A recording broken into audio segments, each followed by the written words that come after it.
Yo, yo, yo. What up, peoples? What's going on? Happy Saturday. Hope everybody's having a great weekend so far. We got video gaming news, as we always do, man, for today, Saturday, March 16th. And then we'll dive into day 3 of Unicorn Overlord. Dragon's Dogma 2 is right around the corner, baby. Right around the corner. I am so excited. Then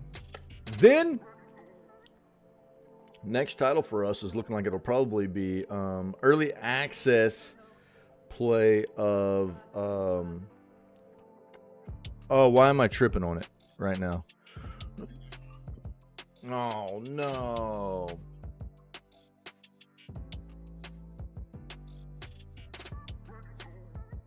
Let's just pull up the schedule, because I can't remember the name of it right now. No Rest for the Wicked, man. No Rest for the Wicked. I don't know why I couldn't remember that name. Not enough coffee, too early. But we'll get there. We'll get there. We've got the coffee, and hopefully I'll get out of three-head state of mind a little bit more. But let's go ahead and do what we do, man. Let's dive in here and see what we got for video gaming news this morning. Cool? Let's get it.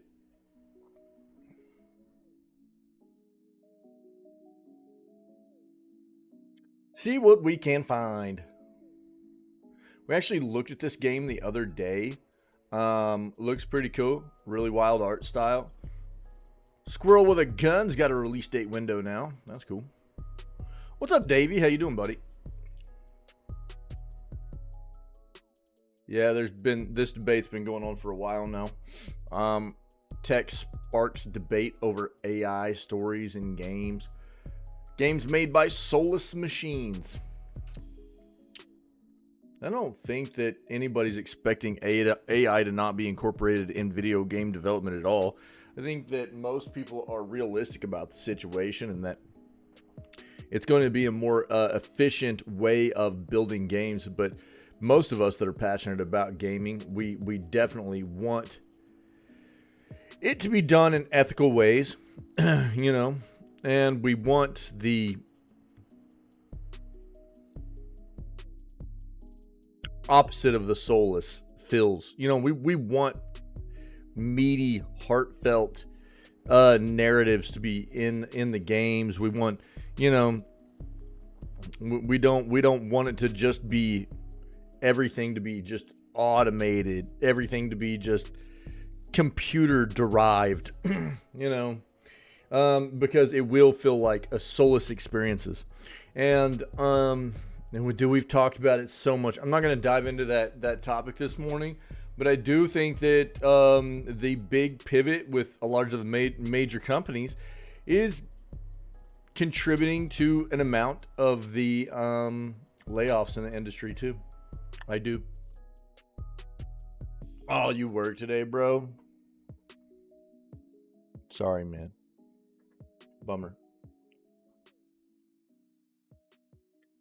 Bummer, dude. I hope the day goes well anyways.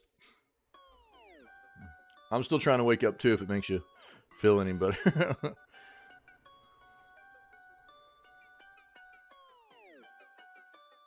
Yeah, we knew this was going to happen. I've talked a lot about this recently too. It's actually kind of comical, if you will.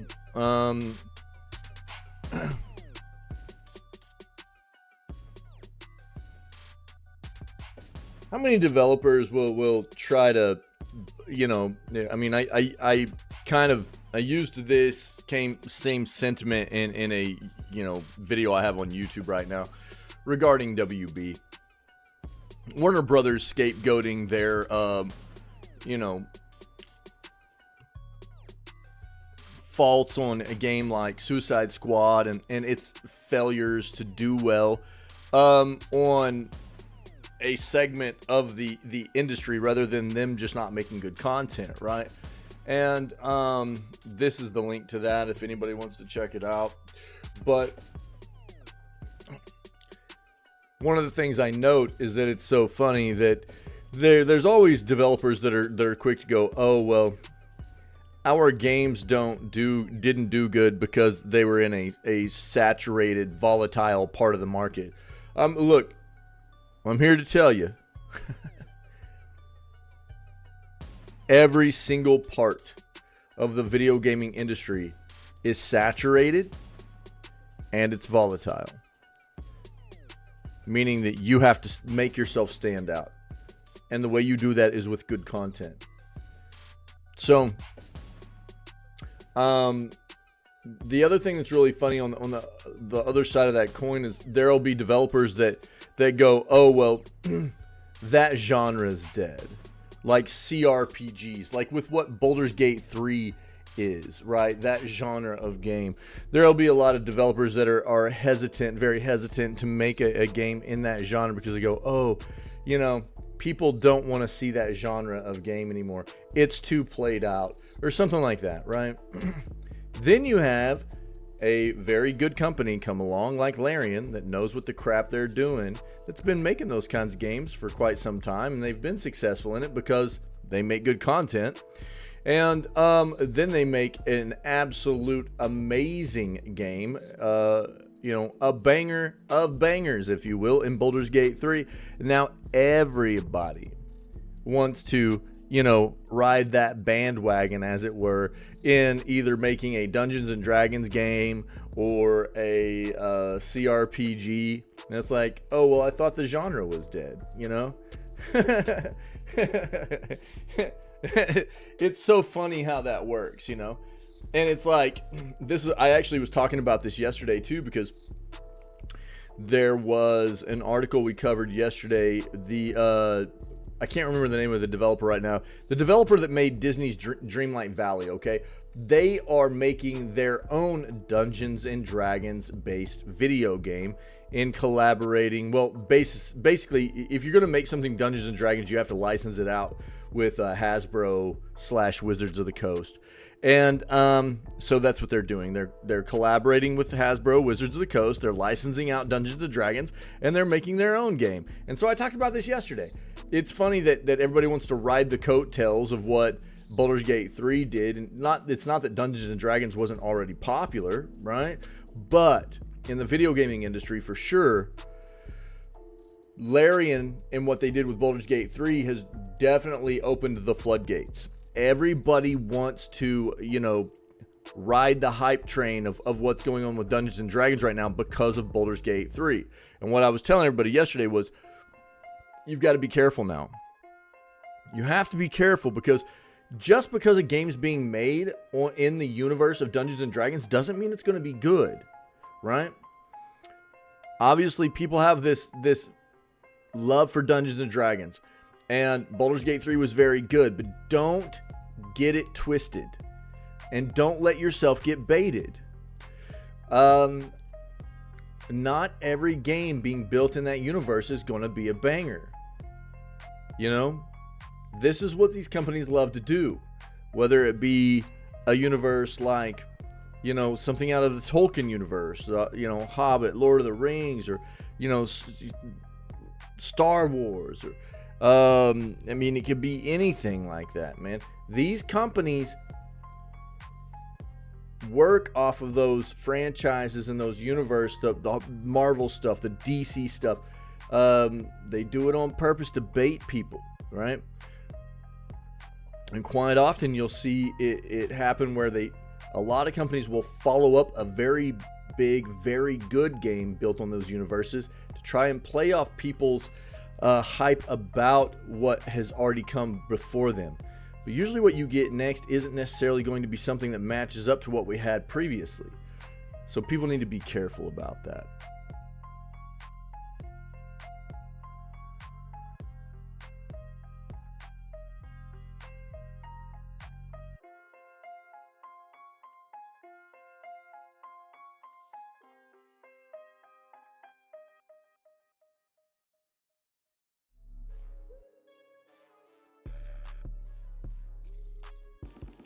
Sorry.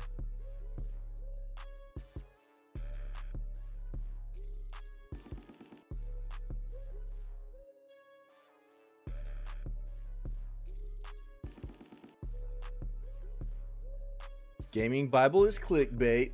Yeah, we looked at the nominees for the Video Game Hall of Fame yesterday. It's a list, dude. It's an incredible list. Last year was very off-putting. For me personally, last year also had some very notable titles and some titles that got left out, especially GoldenEye. GoldenEye 007 got left out of the Video Game Hall of Fame inductees. 3 or 4 got inducted last year. GoldenEye 007 didn't get inducted, and I was like, you read that it got delayed? I'll have to try and pull it up and we'll see, Debbie. Yeah. Interesting. Huh. I hadn't seen anything in the news, but let me see if I can pull it up, buddy. It might be on Steam too. Let me see. I'll look at it. I'll look it up after this. Thanks, buddy. Yeah, appreciate it. So if you haven't seen, you haven't looked this up or weren't here yesterday when we covered this, we're talking games like Guitar Hero, Myst, Metroid, Tony Hawk's Pro Skater, SimCity, Elite. Oh, I'm about to sneeze.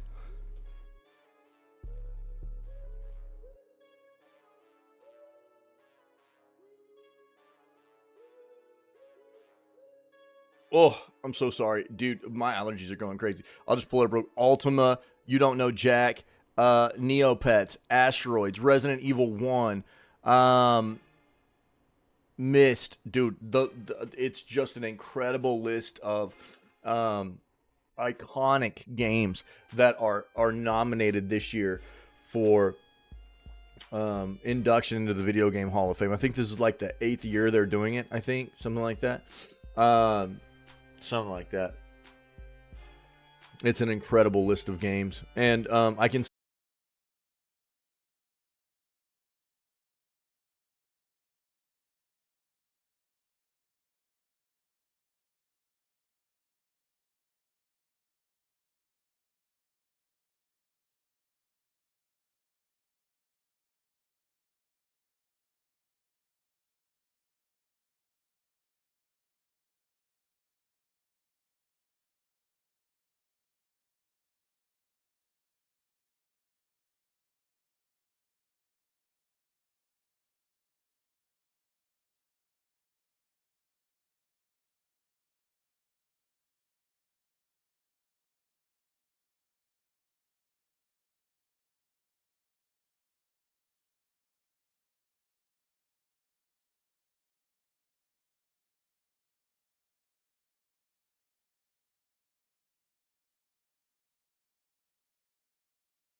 early access date, but it got pushed back a little bit and stuff. So it could have been something else. I don't know what you were reading though.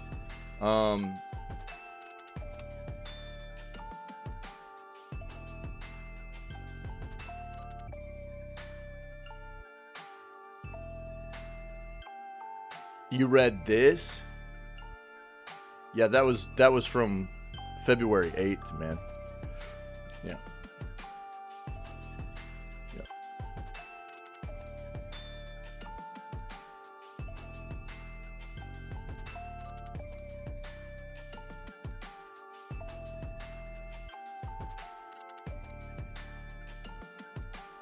So I think this is just I think this is old news, man. I think this is old news because it was just here recently. It was within the past couple of weeks that we got the early access official early access release date. Full release? Did they actually give a full release date? Or window? I don't know.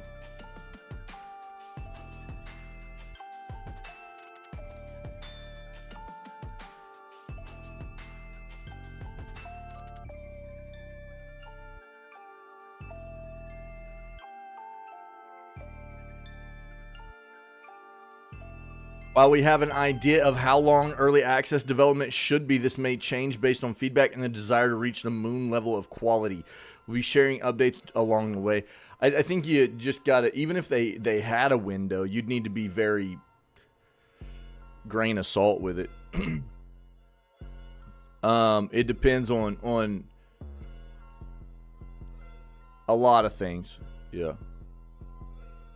On the last page of, I mean, that's maybe what they're shooting for, you know.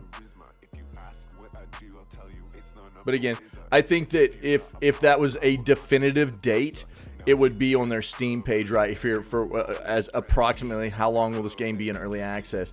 They're not being real hard about usually when games are pretty fleshed out. This is what I'll say. Usually when games hit early access and they feel pretty polished and finished already, they usually take about a year. You know what I mean? They usually take about a year, but it always kind of varies from developer to developer, and it can take less, it can take more, and I think that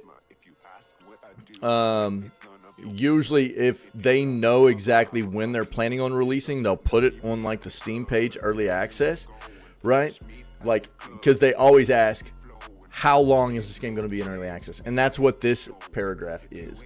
And they don't want to give a definitive date here. So what I would say is expect probably around a year, but grain of salt it, you know? It's hard to tell. It just depends. And I think it would be easier to tell speculating on it if we knew how the game felt already, but we won't really know that till it releases in early access, you know.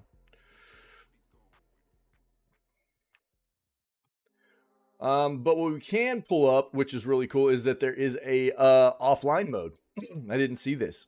So there is an offline mode for this game, and there's no online connection required. That's really cool, man. This is something that holds a lot of contention for a lot of gamers nowadays, man.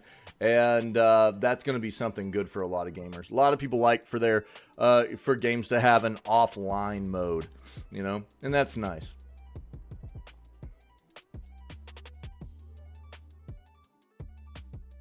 Yeah, they're talking about Resident Evil.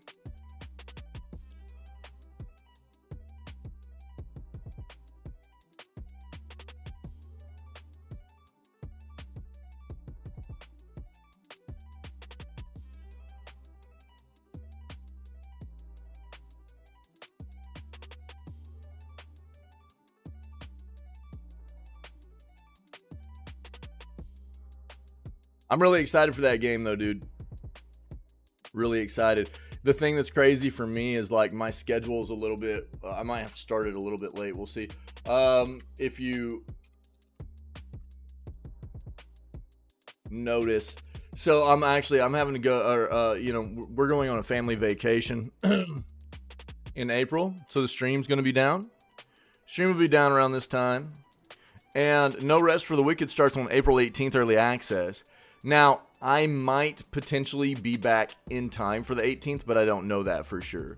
And so that's why I'm like accounting for us not getting back, or me not streaming again until like the 20th. So I might have to start that game a couple days late, which it is what it is. But, you know, I'm really excited for it. And I think what's actually going to happen, so I have to take another trip at the beginning of May too. I got to go home and see my parents. So probably around this time frame, I'm going to be heading out for about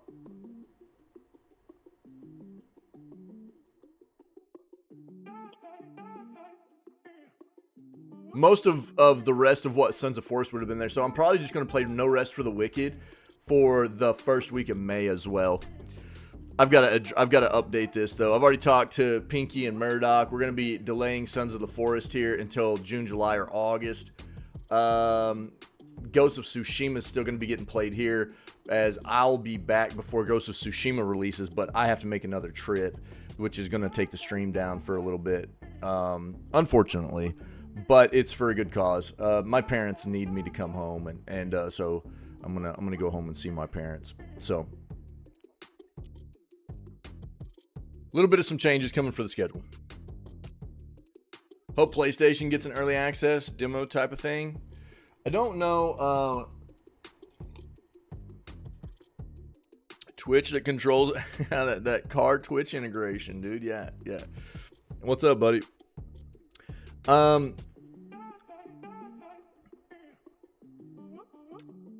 What platforms is No Rest for the Wicked even?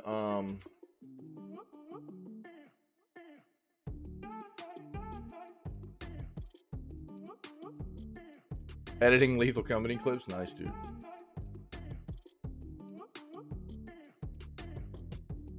Yeah, so,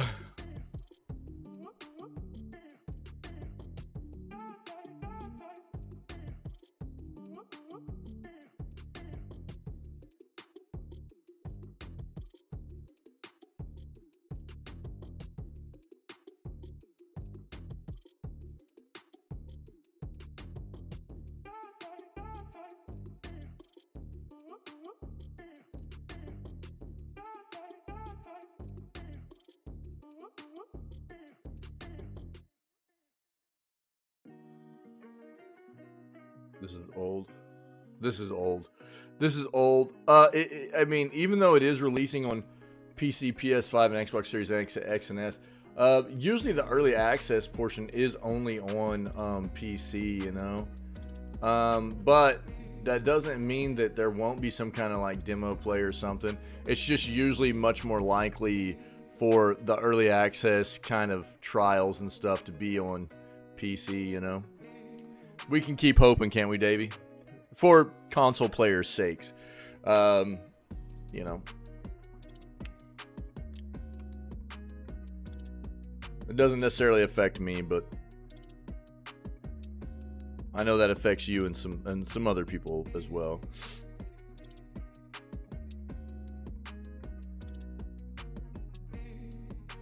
Negative.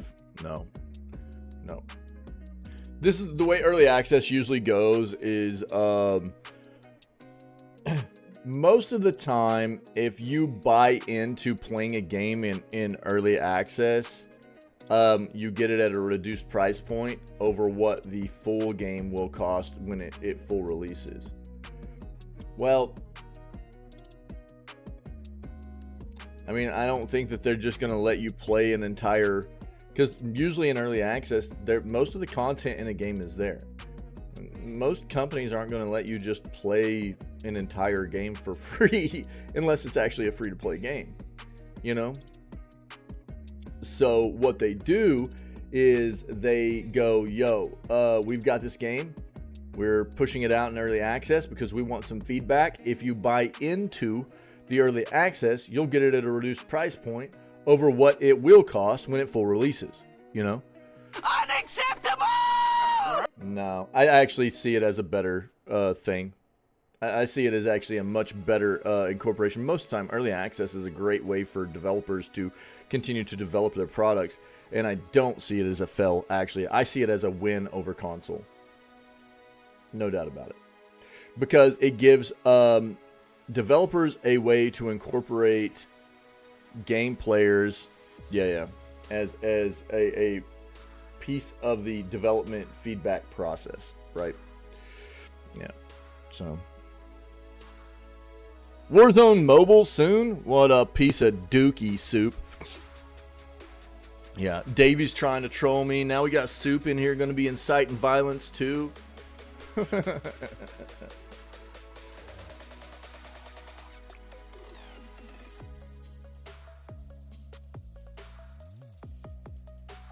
Oh, don't even start. All for peace. You're so full of it, dude. Oh, PS5 prospects leak and are real. Releasing holiday of 2024. All right, let's see what we got.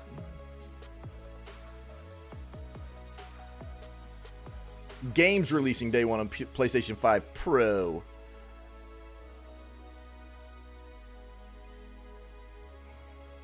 Yeah, we know. We talked about the Video Game Hall of Fame nominees yesterday.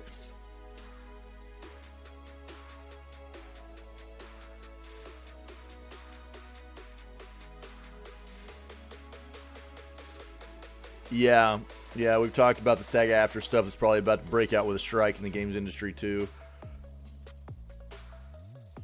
There's your Lethal Company, Doug. You're a McChicken.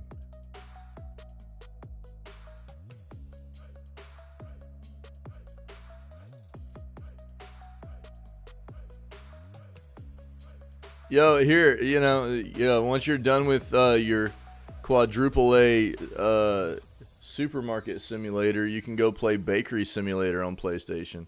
All right, Soup.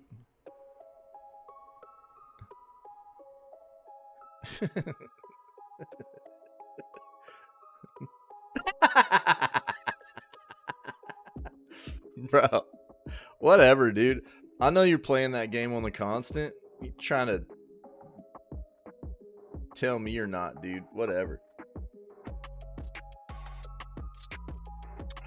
I don't believe you.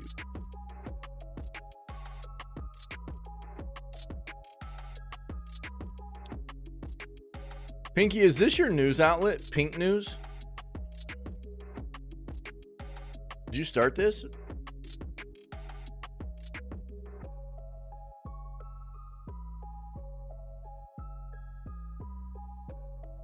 That's all me, baby. Right on, dude.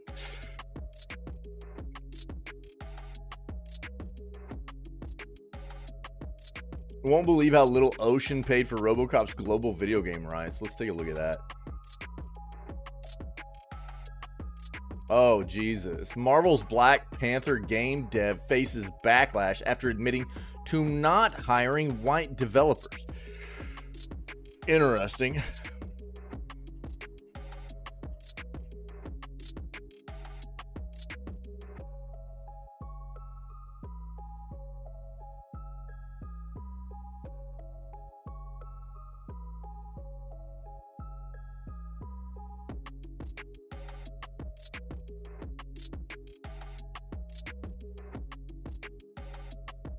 Yeah, we touched on the Battlefront Classic Collection issues. There's a lot of issues right now. Go Aspire, dude. Aspire under Embracer. They've been wrecking some stuff, man.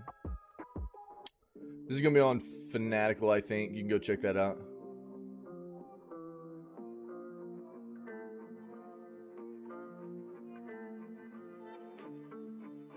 Yo, Belatro's coming to iPhone. More updates planned. Nice, dude. Yo, there you go, Soup. Yo, you can play Belatro on your overheating Apple device, dude, and maybe not have to worry about, loved ones thinking that you're gambaing. You can hide it. Belatro is not gambling, by the way. The game is not boring. You're boring.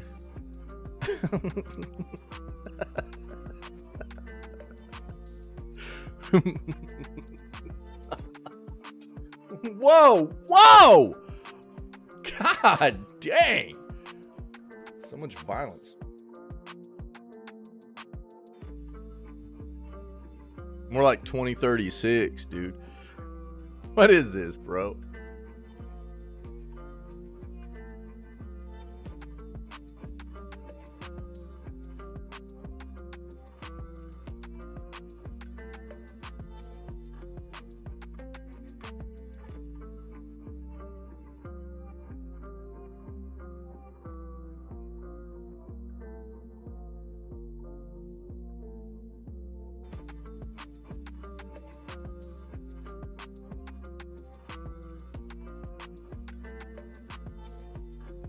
I would do your research, dog. Make sure this thing's really pushing out over Wi-Fi that speed. Look, dude, I've been in tech way too long. All right, I've just been in tech way too long, dude. You got to do your research. You got to look at reviews, see if it's actually pushing out what it says it will.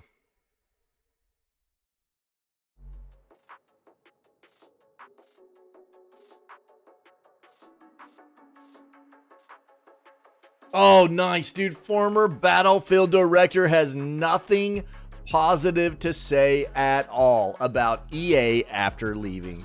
Let's go.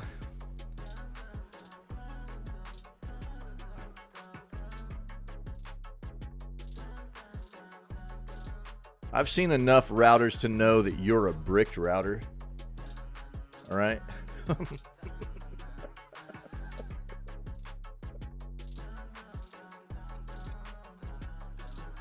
Bro. Stellar Blade one. What is this, dog? What is this? Oh no. This is flipping Genshin, dog.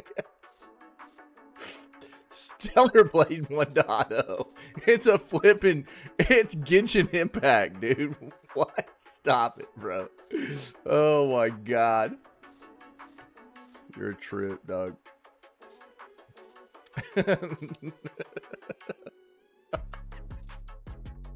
Oh my god, dude.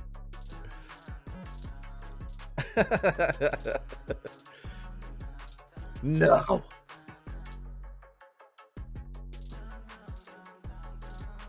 Does Dragon's Dogma 2 run at 60 frames on PC? It better not be. Here's the question. This is a bad title. Is it locked at 60 frames? It better not be. Pull that up.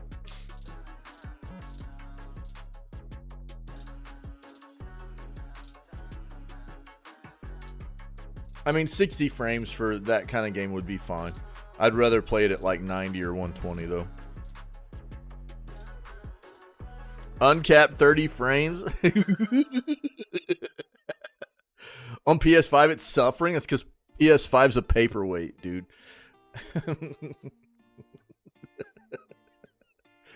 Some Minecraft players are in danger of losing their worlds. Interesting. Bro, nice comeback.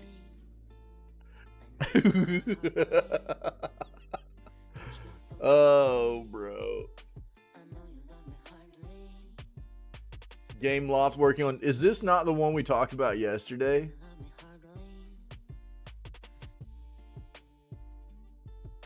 Yeah, it is. Yeah, this is the thing I was already talking about this morning. Be careful, dude. Be careful if you're buying into the notion that, like, there's a lot of hype around Dungeons and Dragons right now because Baldur's Gate 3 was so good, but not every developer that's going to make a Dungeons and Dragons game now trying to ride that hype train is going to be making a great product. Be careful.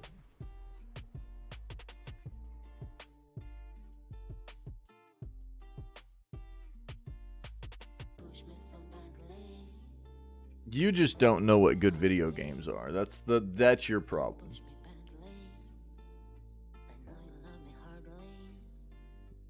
Oh, come on, Sasa. Oh, man. Hyper Light Breaker early access release window announced. Let's go.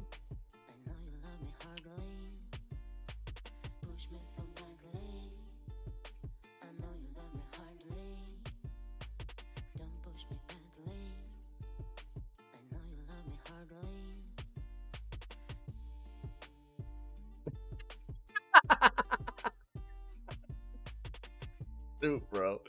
March 19th going to be a massive day for Game Pass and PS Plus Premium. Let's see what they got here. Bro.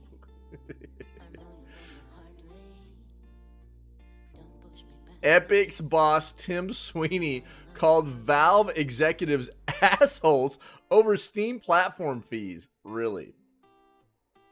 Wow, dude.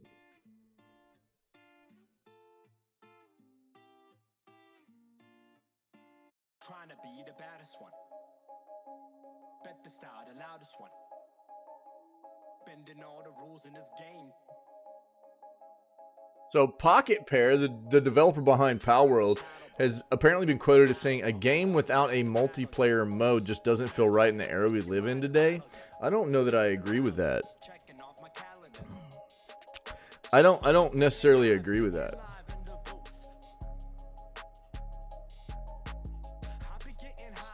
I think this sets a bad like notion and precedent for like that we should only have multiplayer games, and that's not where we need to be, dude. I'm a notion that you should take more heed of. All right, I can turn you into a real gamer if you'll just start heeding my advice.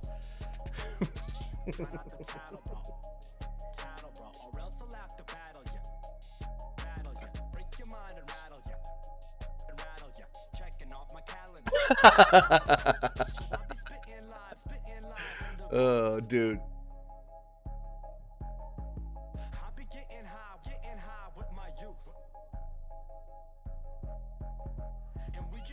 Talked about that yesterday.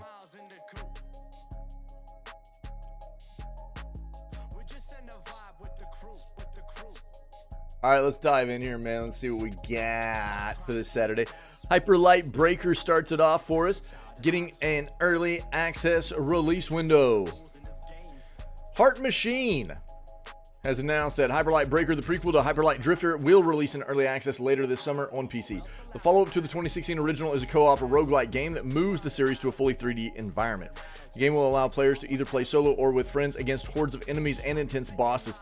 As you play, you'll unlock new weapons and items to help you get further with every run in the game. Enter the Overgrowth, a forgotten land in the world of Hyper Light. Play alone or with friends to explore open worlds, fight brutal monsters, unlock gear, create new builds, take on the mysterious crowns, and overthrow the ominous Abyss King in this adventure from the creators of Hyper Light Drifter.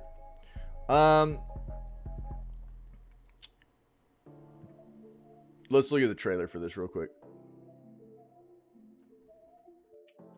So, did they not? That's not it. Later this summer. That's it. Just later this summer, huh? Interesting. Not even like okay.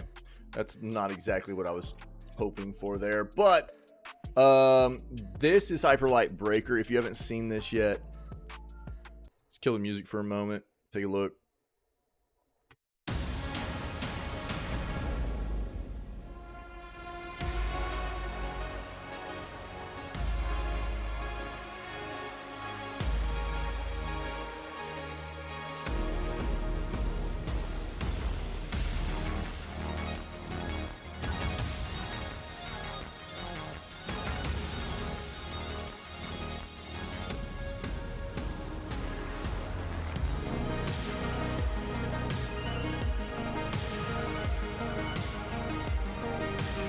What a vibe, dude.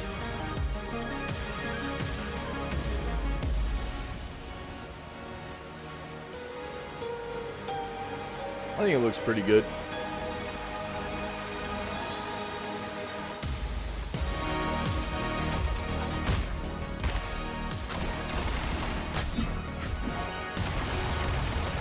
No, it's not. No, it's not. I just care about way more than just the way a game looks. Whereas that's all you care about.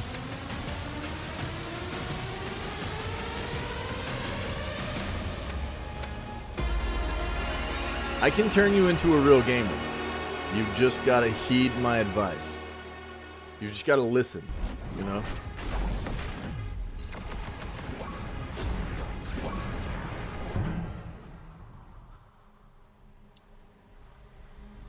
So early access looks like it's coming later this summer. We'll keep our eyes peeled for this. This looks really dope, actually. Yeah. If you want to hit the store page, wish list us or anything, there you go. There you go. March 19th is going to be a massive day for Game Pass and PS Plus Premium both. So let's see what we got. This coming Tuesday, March 19th, set to be a big day. What was that, dude? For subscribers of both Game Pass and PS Plus Premium.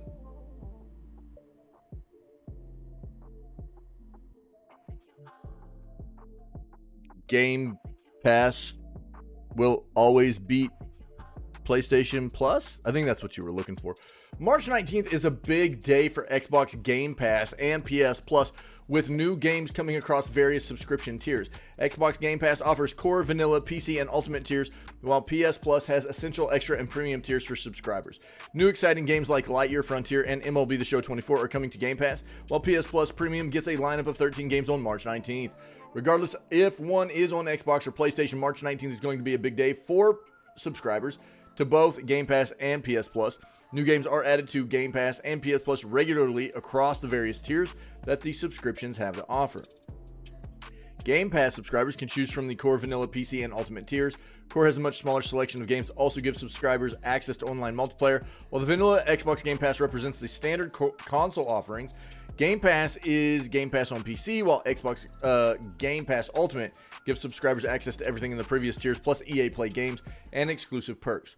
PS Plus, meanwhile, is separated into Essential, Extra, and Premium tiers. Plus Essential is for online multiplayer, the monthly free games. PS Extra includes all that, plus a rotating selection of PS4 and 5 games. PS Plus Premium gives subscribers everything in addition to a lineup of classic titles from retro consoles, but none of those tiers on PS Plus will ever come with a day one first-party release from PlayStation, which makes PS Plus always worse than Game Pass. No matter if one is subscribed to Game Pass, PS Plus Extra, or Premium, it's a good idea to circle March 19th on the calendar.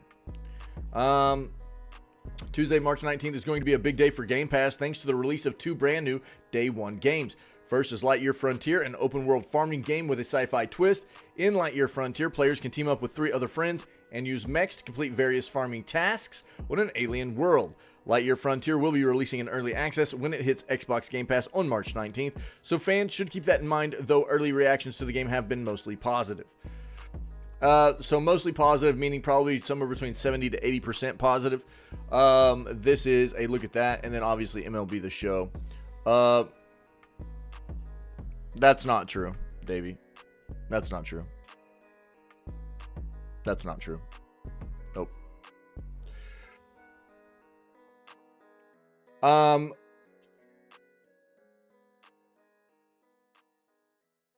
PS Plus Premium subscribers will have 13 games to check out on March 19th. 8 of the games will also be available to anyone signed up for PS Plus Extra. No, that's not an opinion. That's actually not a fact. Game Pass has between 400 to 500 games on all of their subscription tiers. So saying that they have less than 200 is not true. And I am quite positive PlayStation Premium doesn't have over 1,000 games. I mean, we can pull it up and look at it, but I've looked at this stuff before. And I know that for a fact, Game Pass has between 400 and 500 all the time. So that's not... Look, here's the thing. Everybody's going to have their preference of subscription service. That's fine. I'm not going to debate anybody about that. That's fine. If you're a PlayStation fan, that's fine, you know, and you gravitate more towards that. If you're an Xbox fan, you gravitate... I'm not even a subscription service. I don't buy into it.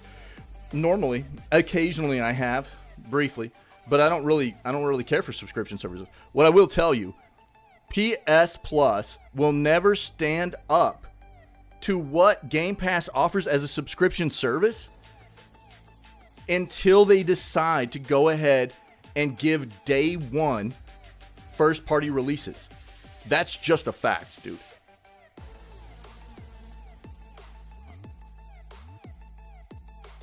That's just a fact. PlayStation does not want to give their subscribers the same kind of quality of life and benefits that Game Pass is giving their subscribers with day one releases. That's just a fact. It's just a fact. That's all there is to it. Stoop has the best take. I agree. I agree. I mean, if you want to get down into nitpicking how many games are on each one, I mean, we can dive into that. That's fine. But I know that Game Pass is well over 400 on the constant. So I know it's not less than 200. I know that. If you only have access to an Xbox, you don't have access to 500 games. I'll pull it up. That's fine. We can pull it up and look at it. Yeah.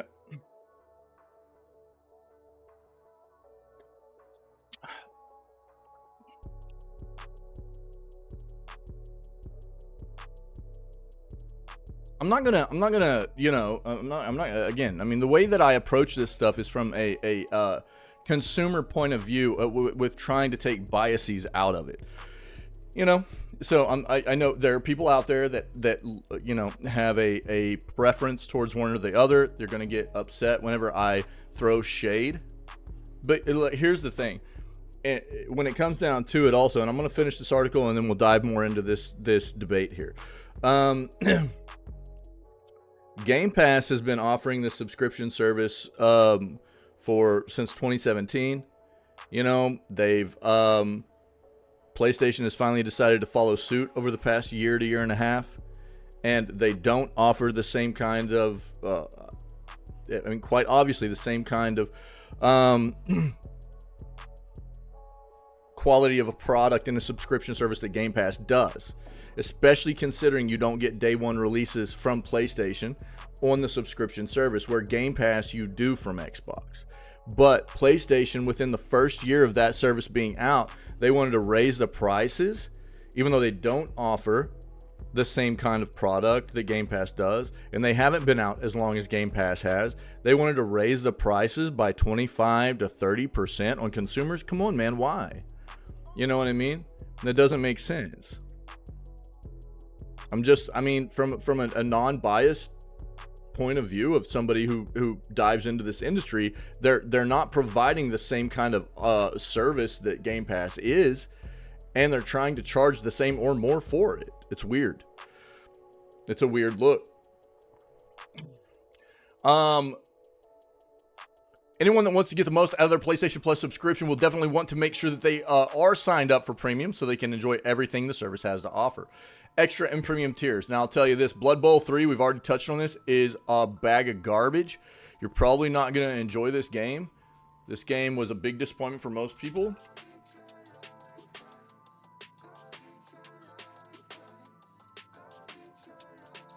All reviews all time, 44% positive. That's pretty terrible. Pretty terrible. It was even worse when it came out, so maybe it's getting a little bit better, but you need to be prepared for the fact that Blood Bowl 3 is not something most people are probably going to enjoy very much. Not going to play very well. But Dragon Ball Z Kakarot, Lego DC Super Villains, Marvel's Midnight Suns, Mystic Pillars I don't know much about, NBA 2K24 for any of the basketball fans, Resident Evil 3 Remake, all of those, dude, are bangers coming to PlayStation's platform.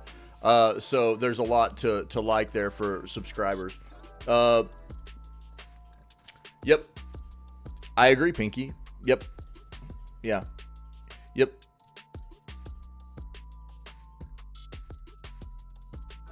Yeah. Game Pass games also work on PC. That's what they have, different tiers. They have different tiers where you can buy in for Game Pass, whether you just want the Xbox version, you want the PC version, or the Ultimate works on both, and you get EA Play and so. I mean, don't get me wrong. There's going to be pros and cons to both, right? I think that, you know, as anybody that is, but that's all going to be relative as well. It's all going to be a bit subjective, because if you're a PC player, yeah, obviously, you know, you've only got one choice there, which is Game Pass, right? Which there are other subscription services too you could look at, which is Ubi, or, you know, just EA Play outright, or, you know, even GeForce Now. There's a lot of other stuff. But there's going to be pros and cons to everything. But I do think that as a whole, from a subscription service offering, I think that Game Pass does offer, taking away any, you know, you know, if you're not looking at it as, well, I only have an Xbox, I can only buy into that, or I only have a PlayStation, I can only buy into PS Plus. If you're just looking at it from a gamer's point of view, not as to what you particularly can buy into, trying to take the biases out of it and everything, I do wholly think that Game Pass gives a better offering. Absolutely. We'll dive into it. PS Plus has PC version. Well, I knew they had been trying to convert over into it. It's already available. Oh, it's not in your country, so it might just be rolling out. You know, PlayStation's been trying to get much more aggressive with their PC offerings and stuff. So I knew they had been trying to get that side of their services to the PC stuff, but I didn't know that they had any of it rolled out yet. That's interesting. We'll look at it. So yeah, there's a lot of good games coming to PS Plus. I will say that, like, the end of last year, the PS Plus offerings were pretty terrible. From like August through November or something, it was really bad. So they need to be making up for some of that, and it looks like they are. There's some really good games coming right now for PS Plus. Premium tier only, you're going to be getting Cool Borders, God's Eater Burst, Jak and Daxter, The Lost Frontier, JoJo's Bizarre Adventure, All-Star Battle R, Phoenix Wright Ace Attorney Trilogy as well if you're in the premium tier. PS Plus premium subscribers get access to all the games coming to PS Plus Extra on March 19th, plus the 5 games that are targeting the premium tier specifically. This includes the classic snowboarding game Cool Borders, the often forgotten Jak and Daxter, The Lost Frontier, and Phoenix Wright Ace Attorney Trilogy, which collects the original Phoenix Wright trilogy in a single package. On top of all the new games coming to PS Plus Extra and Premium on March 19th, there's even more for PlayStation Plus subscribers to check out this month. There are the monthly free PS Plus games, of course, which have been available since the beginning of March. There's also the chance to claim My Hero Academia Season 1 for free, plus the Blazing Wheels pack for Fortnite. PS Plus subscribers are getting their money's worth, and then some when it comes to the March freebies. Be exciting to see how Sony follows up in April. Yeah, it's been very, like, kind of roller coaster for PS Plus, it feels like, on the way that they've been doing their monthly releases. They had a real drought there towards the end of last year, though, in my own opinion. So, let's just do a bit of a comparison. Again, I do think that there's going to be pros and cons to anything you compare like this, right? And obviously, there's going to be a lot of people that have a biases towards one or the other, depending on what kind of platform you play on the most, or the only platform you have, or something like that. But I think when you look at it from a just straight up consumer point of view, which one is the best between the two? Personally, I do look at Game Pass as being the better offering.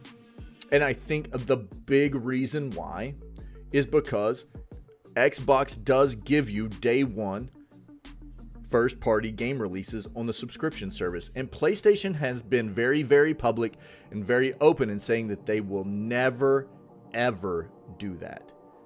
Never. And it just feels weird to me. It feels odd that they're like, you know, they finally like have been. And if you watch what PlayStation has done, and I know this is going to make PlayStation fans mad to an extent. If you've watched what PlayStation has done, in some ways, they have been following the path of Xbox to an extent, because they've tried to stay traditional in large part.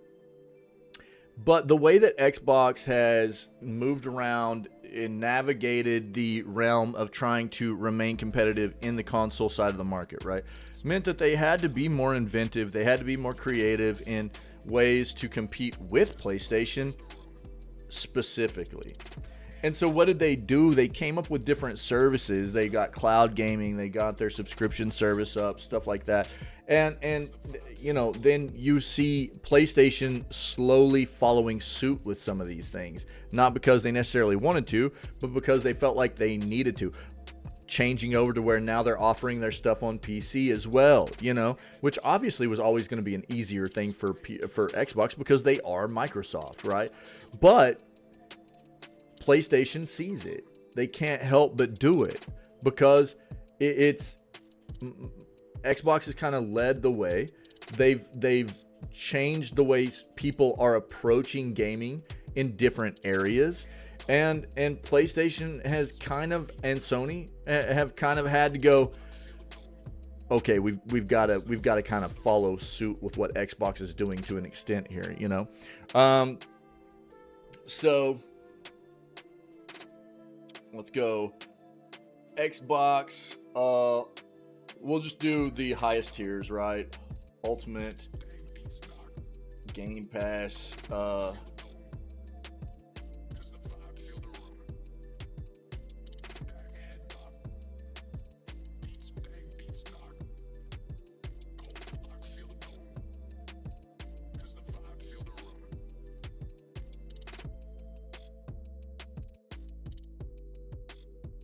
this was April of last year. Let's see if we can get something more current. That's not true.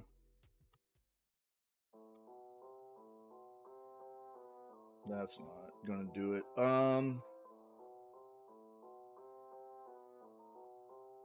It usually fluxes somewhere between 400 and 500.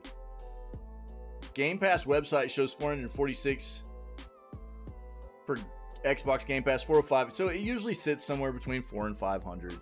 That's where it sits at.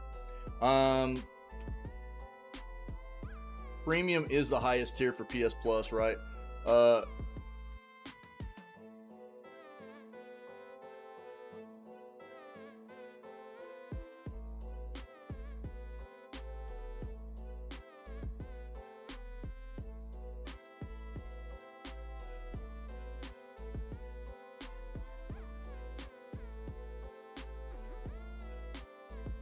Well, how are you coming up with 970 games and websites are saying 300 to 400? Oh, because because you're counting the classic games and stuff too, probably. You're adding that up. Yeah. So classic games plus the like PS4 and PS5 games, so about 700 or something. 700 to 800 is what they're saying here. That's probably why, right? Yeah. Yeah.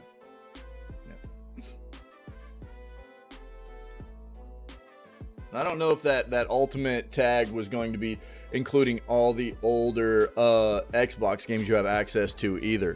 I don't know that was including that. I think that probably was just but it's kind of on par really with the amount of content you have access to. You have to take into account like what Pinky was saying.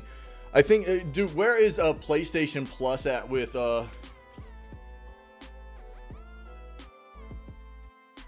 PC access?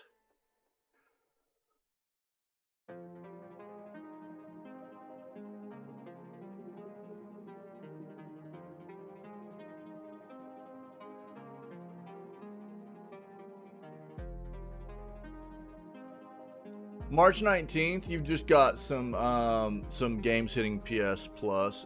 You've got some notable ones. I would hinter, your expectations for Blood Bowl 3 should be very, very low. This game is not very good, but you got Dragon Ball Z Kakarot, Lego DC Supervillains, Marvel's Midnight Suns. I don't know much about Mystic Pillars, but if you're a NBA fan, then NBA 2K24, Resident Evil 3 remake, lots of games coming. Yeah, that's what the March 19th thing was about. Well, and that's what I was saying before, Davey. I think that I'm not going to try and convince everybody that's like a PlayStation gamer that you shouldn't be buying into PS Plus, because that's obviously your platform of choice, right? But I think it is important that we, take a look at, if anybody's going to try and like, there we get a lot of the whole, I think it's just important that we have these conversations about competition's good. Let's just really water it down to what that is. Competition in the industry is always good, because it's always going to be the catalyst behind these companies trying to outdo one another, right? And for us as consumers, that's good. So whether or not people have a biases towards, or an affinity towards one platform or the other or whatever, competition's good. And if anybody thinks that eliminating competition, soup, is going to be a good thing, then you're absolutely wrong, right? And so my only thing is like, you're right, dude. Trying to give people an overall view of what maybe some of these similar services and things are offering. And I think that personally, I don't think that PS Plus is necessarily a bad service. I'm not a big fan of, we had this conversation in the channel the other day about subscription services. It's not something that appeals to me personally, but I understand why it does appeal to certain people, and everything's going to be a bit subjective to each individual's own respective situation when it comes to budget, the amount of playtime, if you like to buy your games outright or you're not all that interested in that. There is definitely a changing of the tide in the way people address how to play their games, and if you, how you are approaching a library, if you will, of games to play. And some of us are a bit more traditional in the front of just wanting to own our games still, and I think there are a lot of people that are comfortable with just subscribing to services, and for me it just depends. But I think taking a look at the big difference between these two services, I really, really do feel is, and it's always stood out to me, always, is that I think PlayStation does subscribers a disservice by not providing day one releases of their first party games to subscribers. I don't think it's fair. You're paying as much as anybody else does for any other subscription service, but you're not getting the same benefit that somebody does on Xbox, right?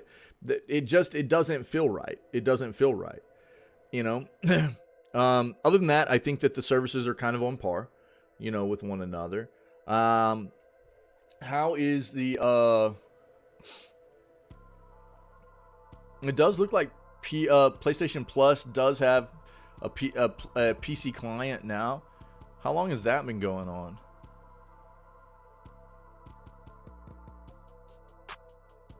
You got to use the PS Plus app on your PC. But it doesn't look like it's all over the world like Pinky was saying. And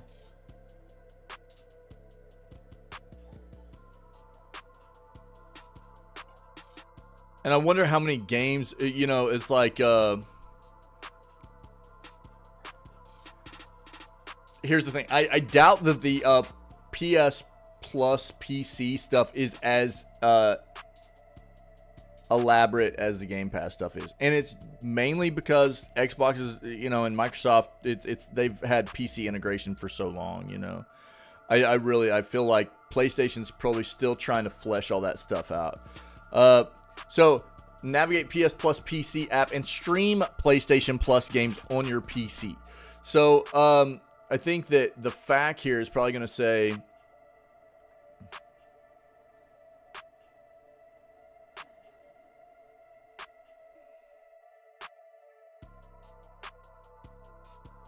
I wonder how many of the PS Plus games are actually playable on PC.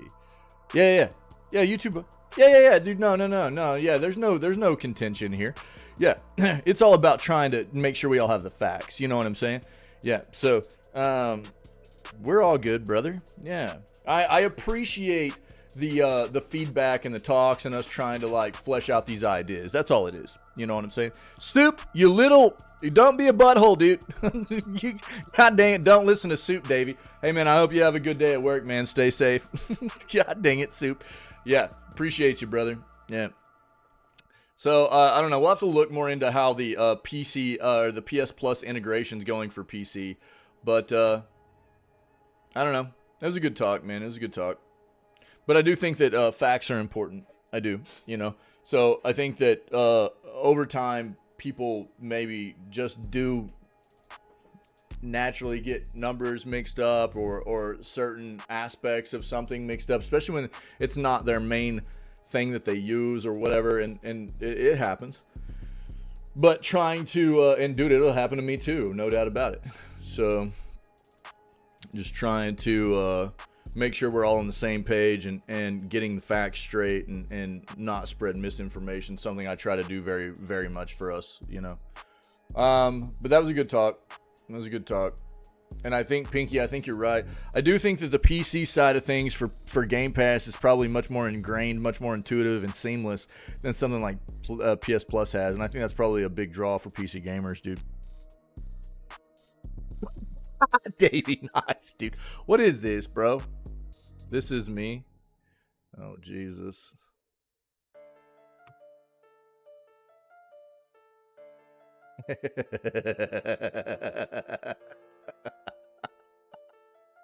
Bro. You're crazy, dude. I thought it was going to be a picture of a McChicken, dude. All right, let's read this. That's not true. I'm not totally against pre-orders, dude. I'm about to pre-order a game.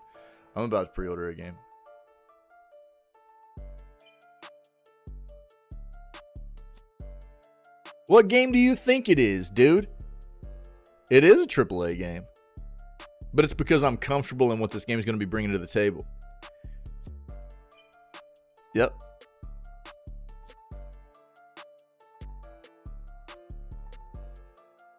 I'm not against pre-ordering.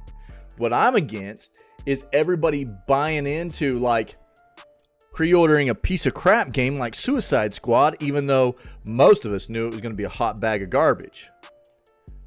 Soup. I'm just telling you, man, if you just listen to me, I can turn you into a real gamer.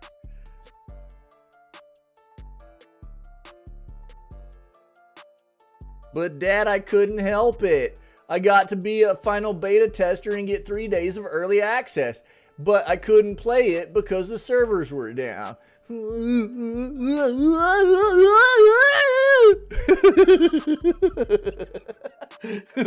Look, man.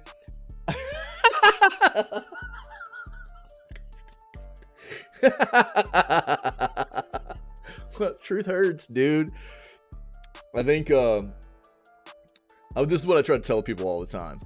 I try to warn people about games that you should be hesitant about, probably stay away from. Like, dude, Skull and Bones, give me a break. Nobody should have been buying into that game on release, you know? And then same thing with Suicide Squad. Nobody should have been buying into that game on release. As much as I know people love Rocksteady because of the Batman Arkham games, nobody should have been buying into that game. We had way too many indicators for people to be scared. You know, it's have I been wrong? Absolutely. I'm human, dude. And there have been the occasion here and there where I've been wrong about a game, like what was the Atomic? What was the name of that game? One of the more recent ones. And I can be wrong on either side of it, you know, like Atomic Heart, dude. Atomic Heart. Atomic Heart actually appeared to be a pretty decent game, dude. Most people actually enjoyed it pretty well. Very positive, 84%. You know, it released in a pretty polished state. Most people enjoyed that game pretty well, and I had hesitations about it. You know, I was reluctant. I told people that they should probably wait until it came out and see how it reviewed, which is not necessarily still a bad sentiment for people to live by if you've got worries, you know. If you've got worries, wait till it comes out for a few days. See what people are saying about it before you decide to dive into it yourself, you know.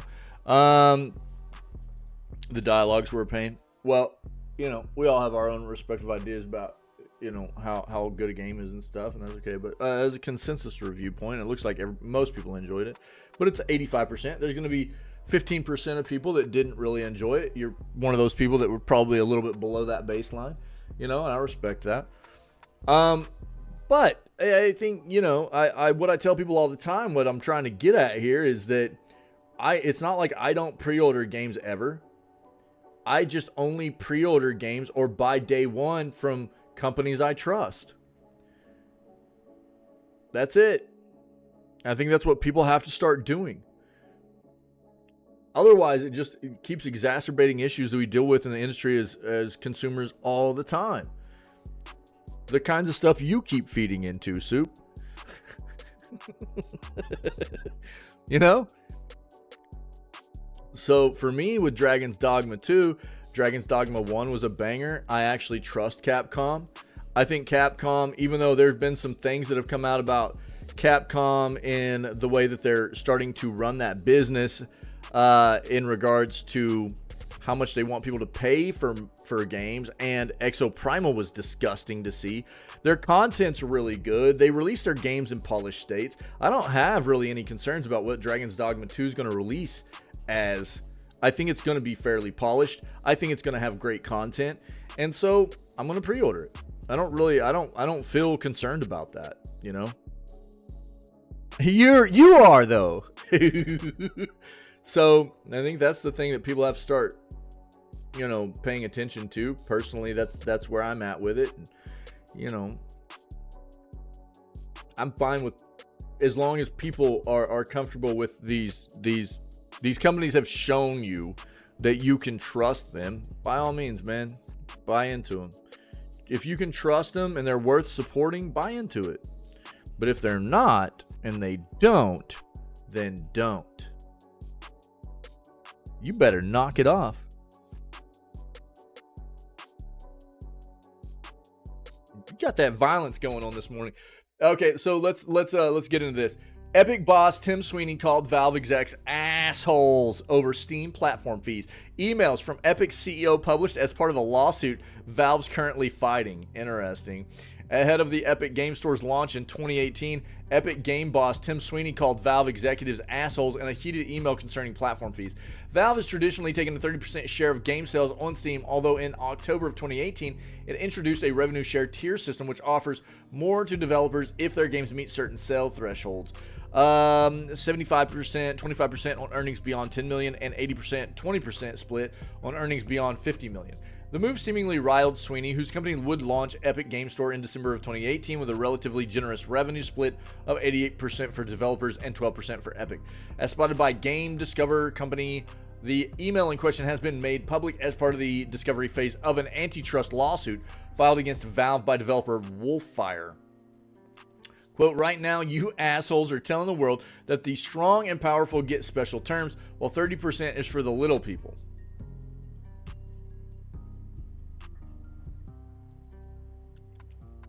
Sweeney wrote in a message to Valve boss Gabe Newell and Eric Johnson, one of the company's business development executives. Let me stop for a second, because Tim Sweeney, the owner of Epic, whom is a multi-billionaire, we watched fire roughly 1,000 people at the end of the year last year, and we just got nothing but the same default bullcrap explanation of, we love our employees and we did everything we could. But do you think that, Tim Sweeney had his executives or himself not take bonuses, or anybody in there, take maybe a little bit less than their 7-figure salary on the board or executive wise to try to save some of those jobs? Probably not. Otherwise, we would have heard about it, right? So Tim Sweeney can sit here and call Valve executives assholes all he wants, But it's not like Tim Sweeney is immune to this kind of criticism himself. All right. Quote, we're all in for a prolonged battle if Apple tries to keep their monopoly and 30% by cutting backroom deals with big publishers to keep them quiet. Why not give all developers a better deal? Well, what better way is there to convince Apple quickly that their model is now totally untenable? In an internal response to Sweeney's message, Valve's chief operating officer, Scott Lynch, questioned, you mad, bro? Bro, yo, that's actually perfect. Epic and Apple would go on to contest a long-running antitrust legal battle after the former moved to circumvent the latter's 30% platform fees with a new direct payment option in Fortnite, leading to the game's removal from the App Store and the termination of Epic's developer account.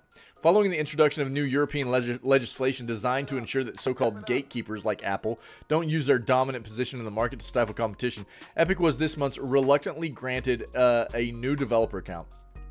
It said it plans to use it to launch Epic Game Store and Fortnite on Apple devices in Europe this year. Interesting. Yeah. So, I mean, look, dude.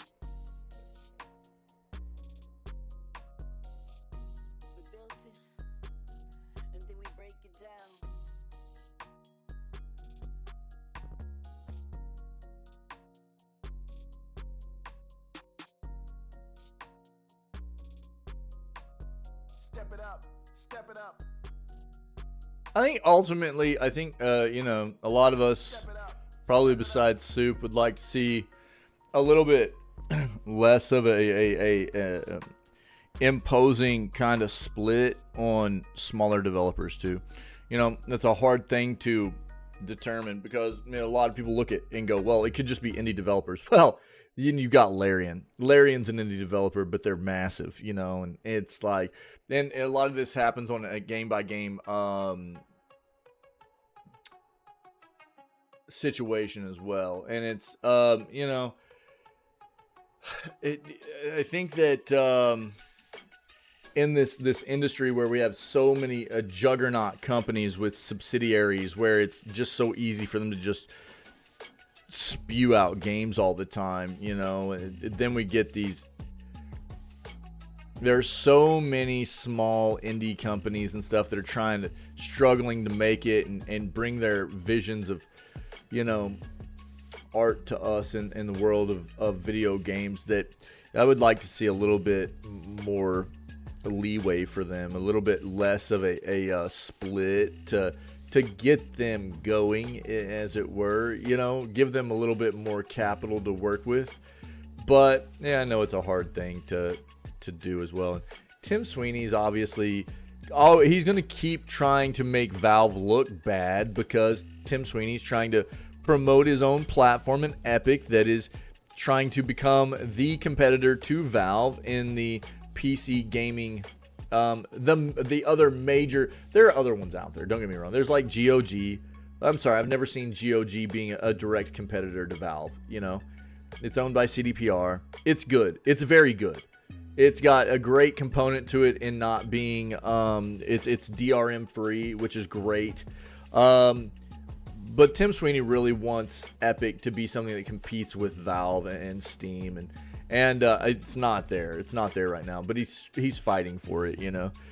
GOG is not garbage, dude. It's not garbage. GOG is actually fantastic. The fact that you don't have to have any kind of online functionality to use GOG, as long as you've already had the games downloaded and installed, is amazing. You're just so full of violence today, dude. You're just trying to get me riled up, you know? You don't even know what GOG is, do you? What's GOG stand for, Soup? I'll turn you into a gamer one of these days, dude. Here's some more. Soup's gonna get really violent right here. Check this out. Anytime Power World comes up, Soup loses his mind. See, you don't know.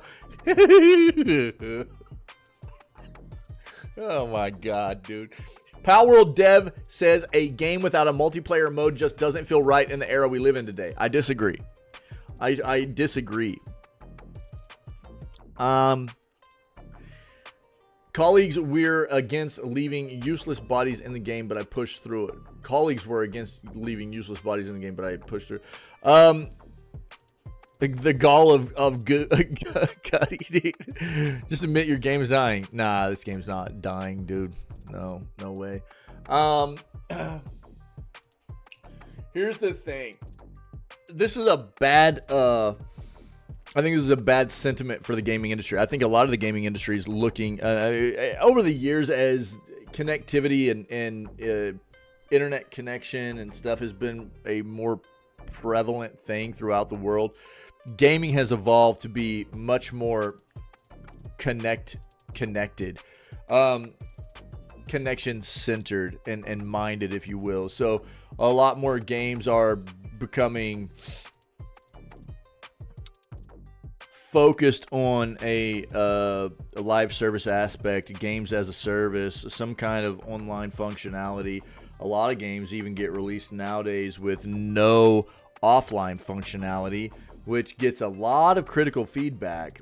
And we'll talk about this next, because this will be a good segue. Because we just found out No Rest for the Wicked actually is going to have an offline mode, which is going to really make a lot of people happy. But take, for instance, an example of something like Payday 3. Payday 3 came out, no offline functionality. People were upset. And I think there's something to be said for still companies that are out there making great single-player games. I don't think we need to just be done with the idea that there can be great offline types of games. You know, to have this kind of sentiment about us where a game without a multiplayer mode at all, it doesn't feel right. I don't agree with that, dude. Co-op option or something, but still, I whatever, any kind of multiplayer. Any kind of multiplayer. I don't think that every game has to have multiplayer. That's what I'm saying. You know, whether it be in any kind of functionality, whether it be a couch co-op, whether it be through connectivity in having some kind of online functionality or whatever. I don't think that a game needs to have multiplayer. Well, I think that a lot of games benefit from it, just like we talked about, but I also don't think it's the right mindset to say that every game needs it either.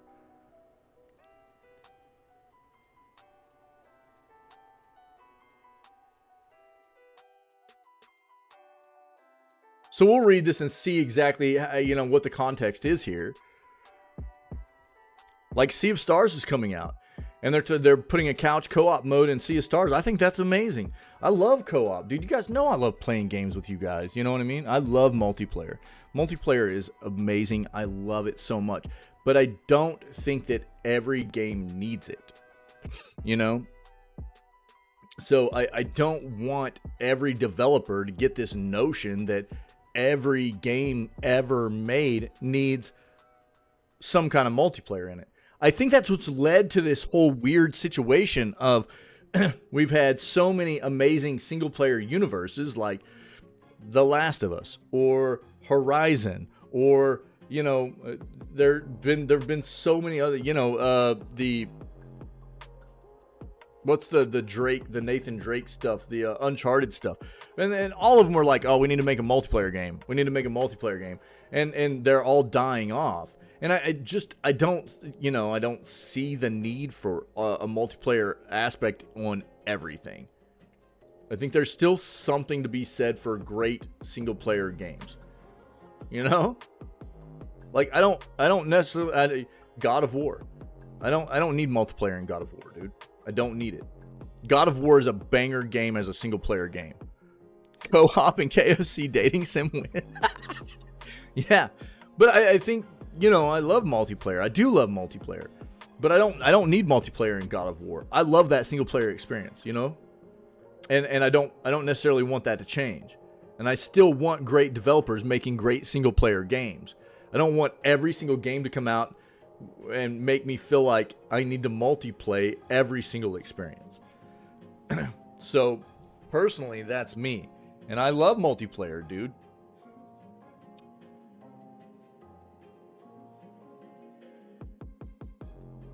"2024 has so far seen 2 breakout hits. And while they were very different prospects, both share some elements in common. Arrowhead's Helldivers 2 and the current flavor of the moment, while just before we saw the huge success of Pocket Pair's Pal World. It might not seem the two have much crossover, but both are built around an irreverent multiplayer take on popular genres, extraction shooters, and survival games. Sense of community both have managed to foster feels key to their appeal. Pocket Pair CEO and Pal World creator Takuro Mizobi has given an interview to Bloomberg in which he muses over some of the reasons behind the game becoming such a smash. The 35-year-old Mizobi describes the current environment as one where a game must be fun to watch as well as play, and where multiplayer elements are essential. Pokemon is the most off-cited inspiration, but Mizobi credits the game's design to ideas lifted from several titles, including Ark, Survival Evolved, Factorio, and RimWorld. And once you have the foundation, then you start adding personality like dead pals. In Pal World, the bodies of defeated pals remain in the game meaninglessly, says Mizobi. Typically, when you kill monsters or enemies, they either disappear or linger to be looted. Colleagues were against leaving useless bodies in the game, but I pushed through it because I thought players would find a way to play with and talk about it. Mizobi seems hyper-conscious that success, in Pal World's case, at least, has come from the game being a conversation starter ever since it was first revealed. From its first trailers, the Pokemon with Guns label stuck, and even though the game itself doesn't play like anything like a Pokemon title, that surface similarity combined with dissonant notes like the dead pal bodies give it an odd quality that seemed to delight players en masse. The game, which sells for $30, had more than 25 million players in a month, albeit a chunk of these are on Game Pass. The unusual art style is also, Mizobi believes, a part of the appeal, and was down to switching technologies during development. Pal World began with the team using anime-inspired creature assets from the Unity store before development moved on to Epic's Unreal Engine, good move by them, and more photorealistic style. Finding common ground was one of the hardest bits of the game's development, but worth it for the way it surprised players.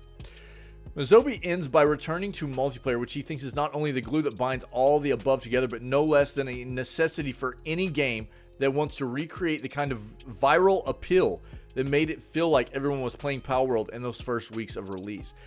Quote, "Games are most fun when playing with friends," says Mizobi. "A game without a multiplayer mode just doesn't feel right in the era we live in today."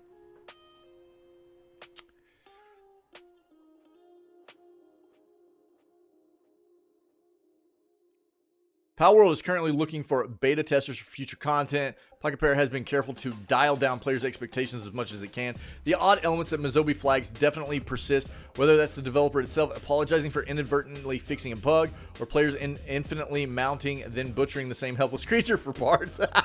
Just jump on it and then butcher it. That's awesome. Pal World inspires a lot of comparisons, but Mizobi has a point. There just isn't much else like it. Yeah, absolutely. I agree with that.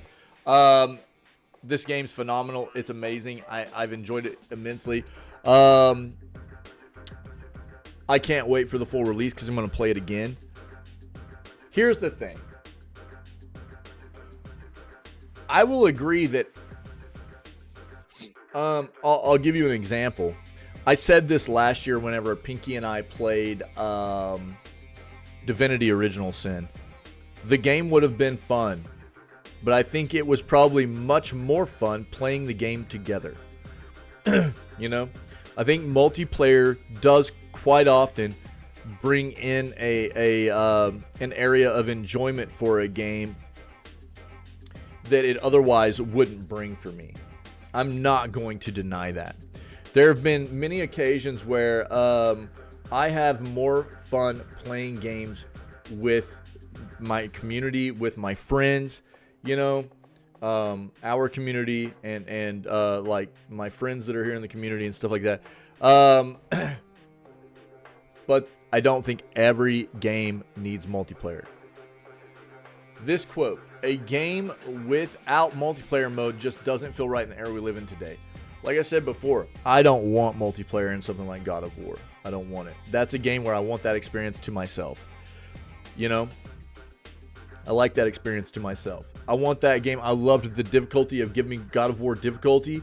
I cannot wait for Ragnarok to hit PC so I can play that game again as a solo experience. I don't want multiplayer in it. I want that for me. You know, and I don't think that, you know, I hope that not all developers are taking on this mindset. I think there's still a place for great single-player games. And I guess, as I talk about a lot, options are good. And just because there's an option for multiplayer doesn't mean that you have to play it as a multiplayer game. And if maybe multiplayer is something that's going to appeal to other people, you know, we all are open to our opinions and our respective preferences about games.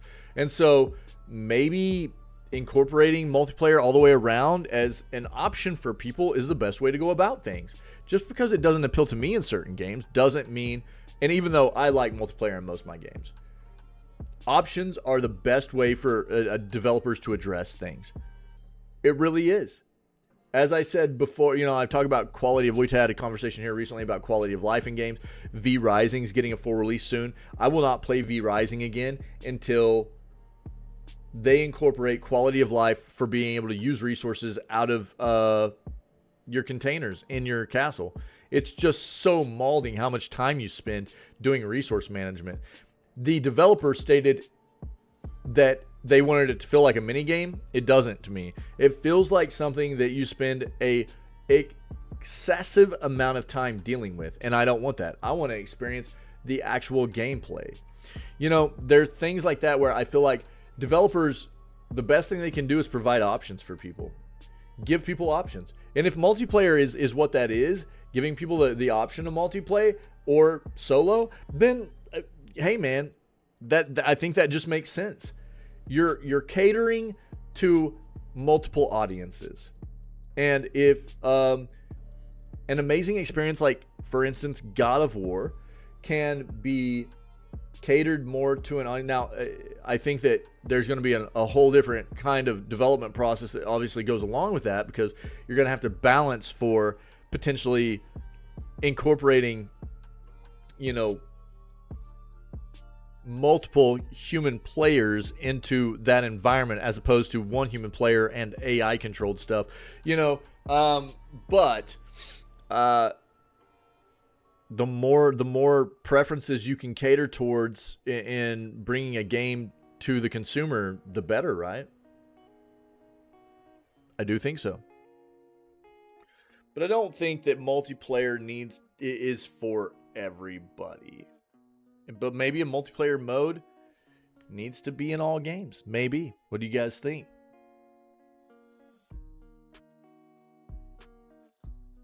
Segueing into this, No Rest for the Wicked won't require online connection for single player. So a nice little segue here from what we were just talking about. Moon Studios co-founder Gennady Korol says the team did not want offline play to feel like a second thought in the action RPG. Soup, give me a second. We've already taken a look at that, by the way, dude. For those burned by, but I'll talk about it. For those burned by Suicide Squad, Kill the Justice League, and Nightingale, with their lack of offline options, there's some good news. Moon Studios co-founder, I mean, both those games you didn't need to be burned by just their lack of offline options. Both those games were trash. Moon Studios co-founder and tech production director Gennady Korol revealed on Twitter that action RPG No Rest for the Wicked won't require an online connection for single player. I told you it was garbage. At least the game I played was early access, and it has a chance. It is crazy, Pinky. I agree. At least I went into my game understanding that it was early access. It might not be fantastic. I told you not to spend $100 on Suicide Squad, dog. Single player won't need online connection. Bro, you would think that, right? But it hasn't always been the case either. Moon Studios co-founder and tech production director Gennady Korol revealed on Twitter that action RPG No Rest for the Wicked won't require an online connection for single player. Even though Wicked was built from the ground up with multiplayer in mind, which I'm really excited to play this with people, by the way, we did not want offline play to feel like a second thought. We want people to be able to play on the go when connection quality is not always ideal. Furthermore, it will have a rich offline mode, but not what could entail. But what that could entail has yet to be confirmed. Excuse me. Yeah, it will be coming to Xbox Series X and S, PS5, and PC, but PC players will be able to play the game in early access on April 18th, which we will be playing in this community. The game looks really good. We've been following it and highly recommend you check this out. The game looks amazing. I will say this. This has been an area of contention for games for quite a while now. There are certain games that, do have a focus on mainly online multiplayer play, but there's still a lot of people that want to play those games, and if they don't have great connectivity, they want to play it in a solo mode. Now, I'll tell you, like recently, Payday 3 came out and just got obliterated by the community for not having an offline mode. It happens all the time, man. So it's nice that they're incorporating this from the get-go. I think that's gonna please a lot of people. Let me see what Soup's saying. What's the Summer Games Fest? Crap, dude. I talked about it yesterday. Yeah. I appreciate the link, dude. Yeah, but I talked about it. If you go look at yesterday's news segment, or look at the links that I put into our video gaming news for in the video gaming news channel of the Discord, it's in there. We covered it. Basically, dude, I just rip on Jeff Keighley. Jeff Keighley's disgusting. I'm so tired of that dude.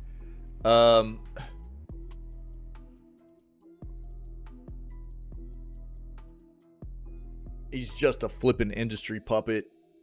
He apparently has also come out with some tweets trying to finally address some of the layoffs in the industry, but it really just comes off more as him trying to gain a little bit of some traction in his social media stuff leading up to the announcement of Summer Games Fest.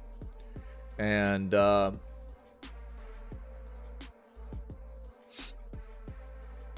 exactly. Yeah, so we covered all that.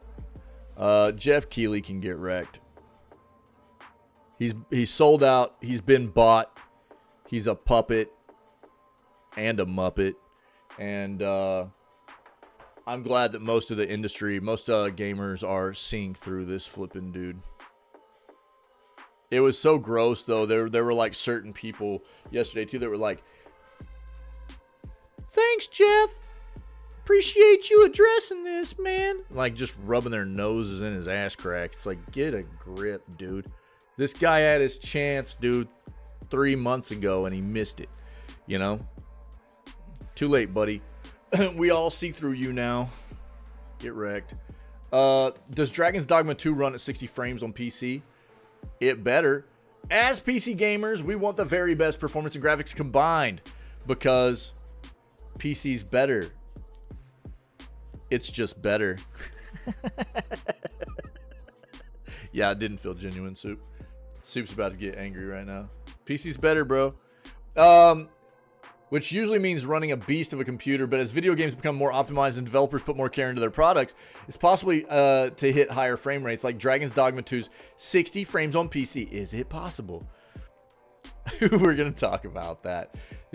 It's still not going to be as good as a PC, dude. What are you talking about? It's just going to be a heavier paperweight. Is Dragon's Dogma 2 60 frames on PC? Unlike consoles, Dragon's Dogma 2 will target 60 on PC. The open world RPG is shooting for native 4K 60 frames from the get-go. A nice touch from Capcom. That means if you're running like even 1440p, you'll be hitting 60 easy on probably something like a 3000 series card. Of course, whether or not your system can handle 60 frames at 4K is another story altogether. They're probably figuring like 60 frames 4K on like a 4080 or something, I would guess. But we'll see. I know mine can't touch 4K currently. Fingers crossed for the future. If you can run the game at its intended settings, you're in for quite the treat. Is Dragon's Dogma 2 60 frames on consoles? Probably not. Because how could you run a game like this at 60 frames on a paperweight? Unfortunately, the console version of Dragon's Dogma 2 will have an approximate frame rate of 30 frames per second. to improve stability and performance on either system. This could fluctuate, of course, with the actual range somewhere between 20 to 40 frames.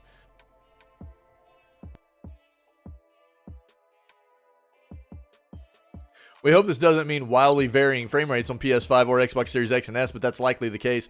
There's expected to be a day one patch to improve performance and iron out some bugs, as is common with the industry today. Yo, what's the let's pull up Dragon's Dogma 2. Uncapped frame rate confirmed. Yeah, but you know, that all that means is that you're just gonna be fluxing, dude. You're just gonna be fluxing a little bit. Yeah.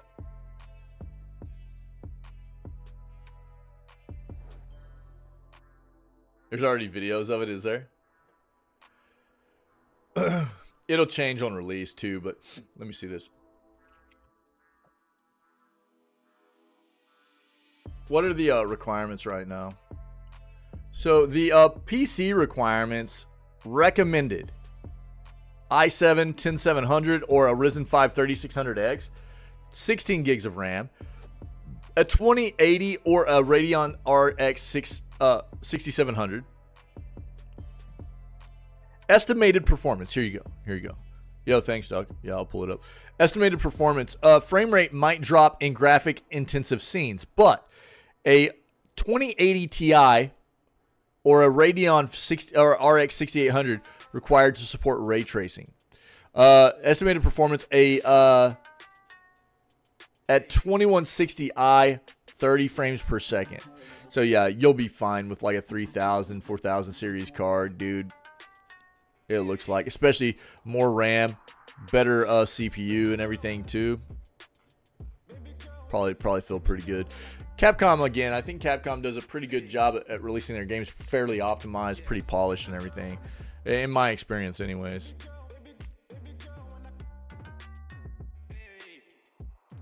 Hold on. Put this frame rate controversy rumbles on as previews give conflicting reports. Yo, thanks, Soup. I appreciate it, buddy. Let's see. The uncapped frame rate is a sticking point amid all the praise right now. As outlined in the original article below, IGN went ahead and actually analyzed the frame rate during their demo. Averaged around 31 frames per second, which needless to say isn't great for a current gen action game. Panic didn't stop there, though. Others who played the preview build also noted just how choppy the frame rate was. Twitch streamer Ouroboros told his audience that the frame rate was really bad, really bad, and it was definitely not a stable 30 frames. However, much like IGN, he was informed by Capcom that the frame rate will be better in the finished release. This is where things get a bit confusing. There are other previews out there, multiple in fact, that clearly highlight a much smoother frame rate. Some like Twitch streamer Prod say the preview build was running at around 60 frames, but with some dips during busy combat scenes. RPG Fan also said that their game ran smoothly during the time with it.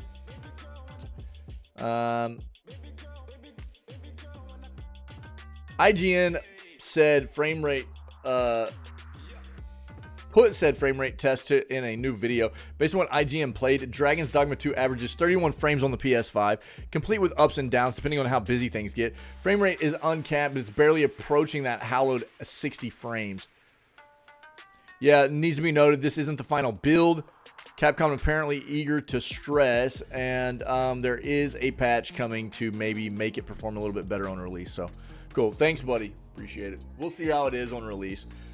Just go play it on PC, man. PC's just better. PC's just built better, dude.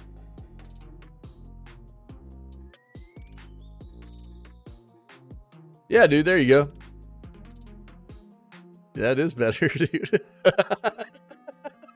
Play it on PC, dog. Yeah.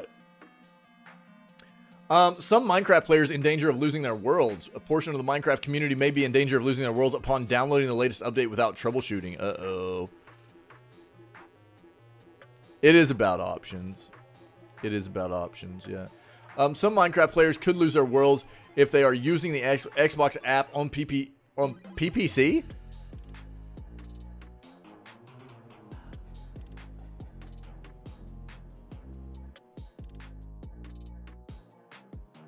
And don't follow specific instructions. My head hurts. Players can utilize the gaming service repair tool in the Xbox app to avoid potential issues with the game. Obviously, dude.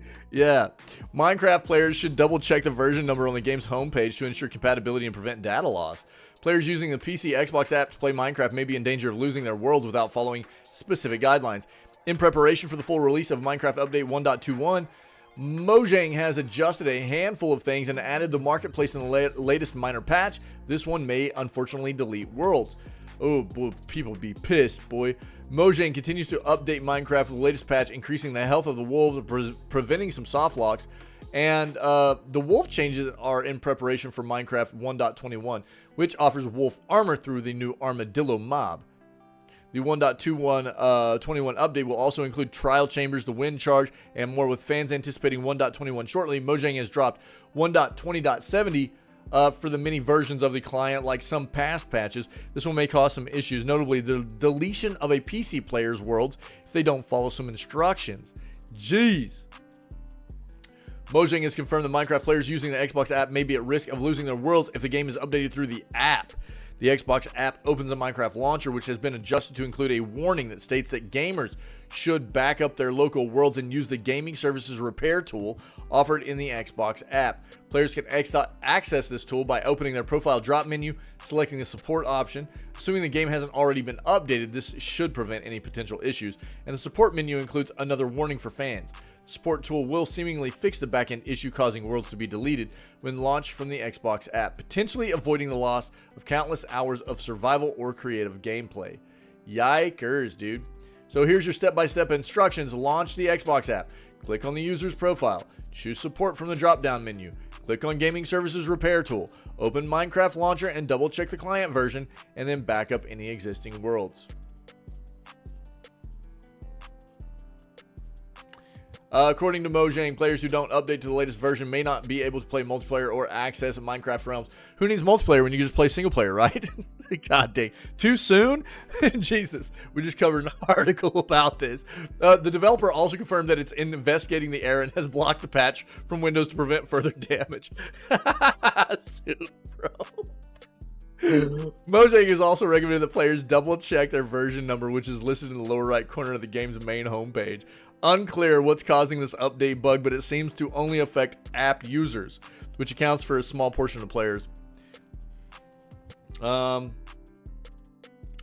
Mojang will probably be pretty quick to resolve it. Let's hope, anyways. I'll link this for any of you Minecraft players that need this. This is kind of could be quite catastrophic.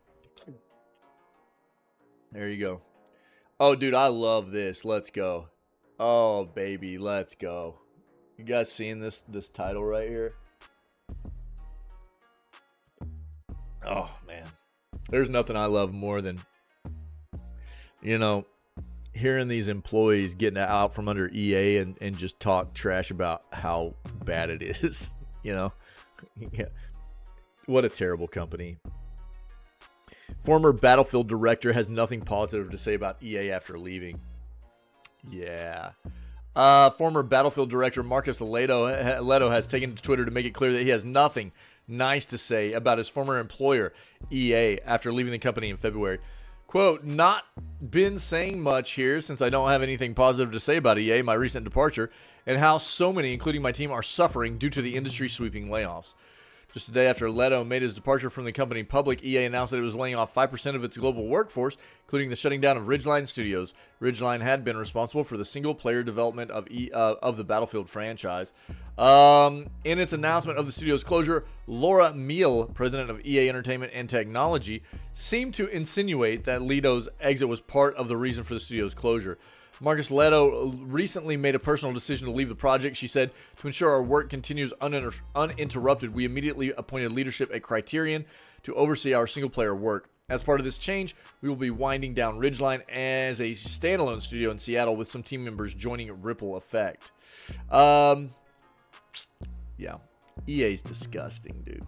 What a terrible company.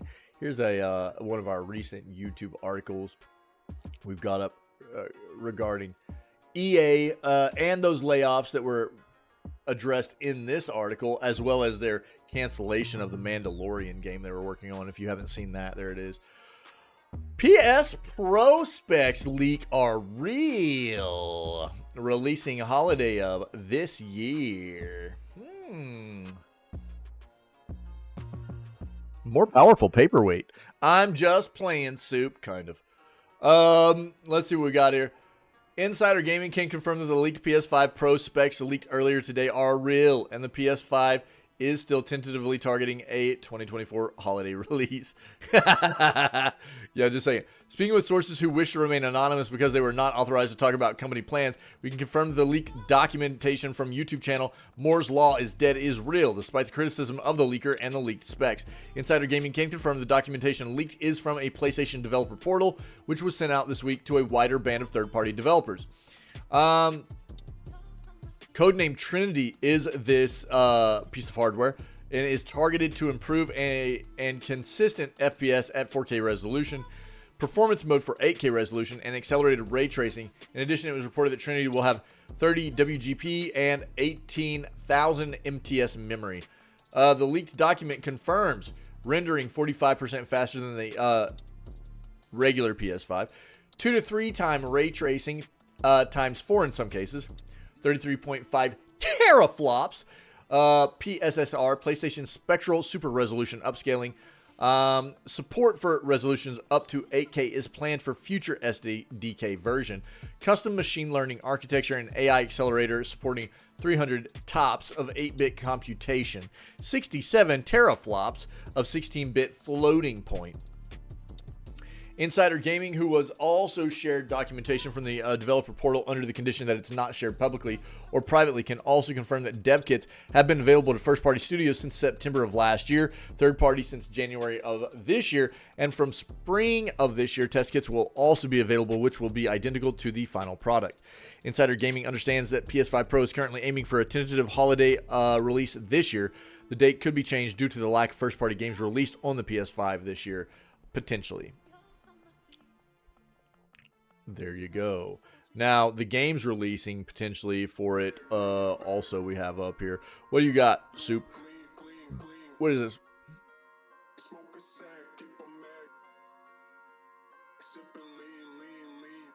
Yeah, we've got the same stuff up, dude. We don't really need that link, I don't think so, buddy.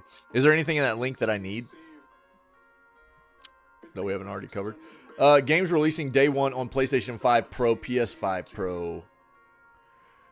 PS5 Pro is tentatively set to be released during this holiday season. Yeah. Launch games. This is what we need. Yeah. That's what that one we just had too was basically saying that it's confirmed. This is all confirmation. So this is what we've been waiting for, right? I mean, I don't like diving into the unofficial speculation kind of stuff. That stuff isn't worth really putting a whole lot of time into for me. I appreciate it, buddy. But this is the kind of stuff I wait for. Whenever it's confirmed, this stuff is officially, like even if it's not official out of PlayStation, but it is, we're getting confirmation. These are official PlayStation documents. We're getting this information from things like that. I'm about it, dude. Let's go. I think it's safe to say that we can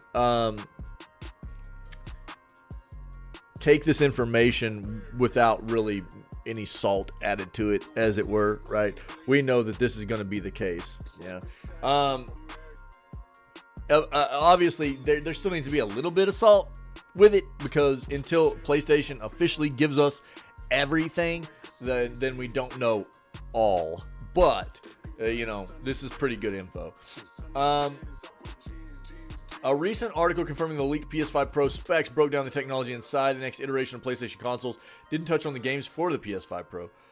Presently, they're just not known. It's impossible to say what will be made available on PS5 Pro when it's inevitably released by Sony. So we don't know anything about the games yet. That's basically what we're finding out. Oh.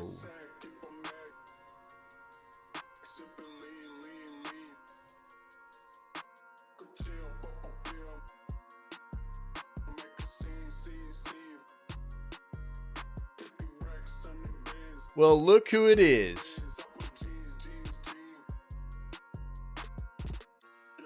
Look who's here.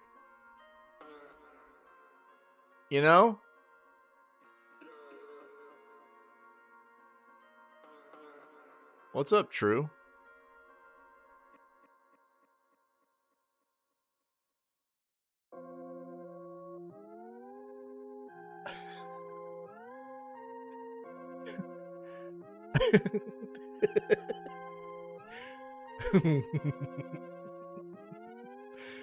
Number one troll on the planet.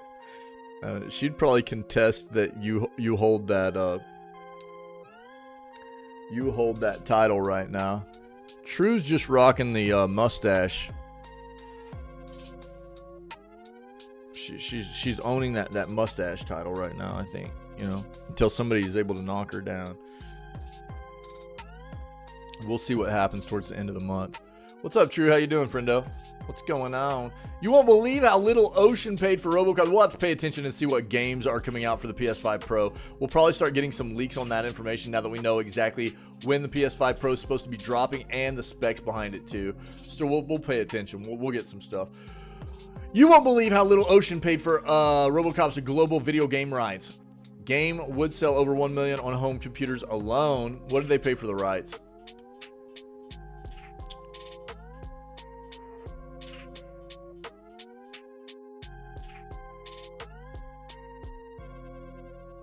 UK-based Ocean Software was savvy enough to pick up the electronic entertainment rights for the film. Did so before it had even begun shooting. It then sub-licensed Japanese firm Data East to create the arcade game, which Ocean then ported to home computers like the ZX Spectrum, C64, Atari ST, and Commodore Amiga. All of this was a tremendous gamble at the time, but what Ocean actually paid for the rights remains incredible, especially in the context of modern-day media licensing.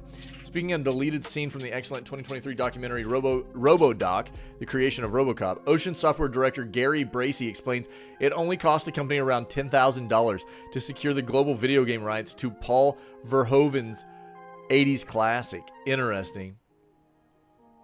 The decision to license the game was based purely on reading Ed Neumeyer's script. Bracey told Eurogamer back in 2014, "It just seemed to resonate with me. The combination of action and the genre made it very compelling." However, during the particular interview, he suggests that the fee was more like $20,000, which was still a drop in the ocean. No pun intended. Yeah, it is. When you consider that. On home formats alone, the game sold over 1 million copies, was one of the best-selling home computer games of the entire decade, while the arcade original was one of 1988's most commercially successful releases. Interesting. That's kind of wild, dude. What a great business decision there. No, you're fine. I was just trolling you. I was just trolling you. Don't worry about it. You're okay. I'm just messing with you. Yeah, you're all good.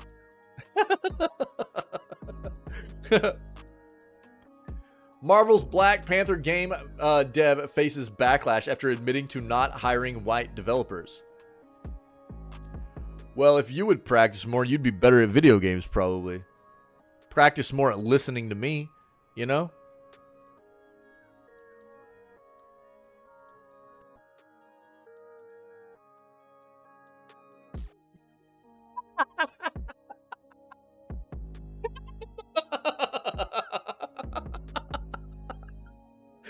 Oh, dude. Oh! Boop! Marvel's Black Panther game dev faces backlash after admitting to not hiring white developers.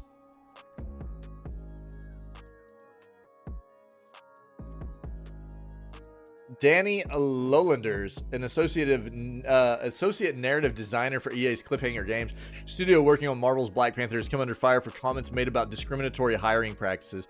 Narrative designer for Cliffhanger Games, a subsidiary of EA,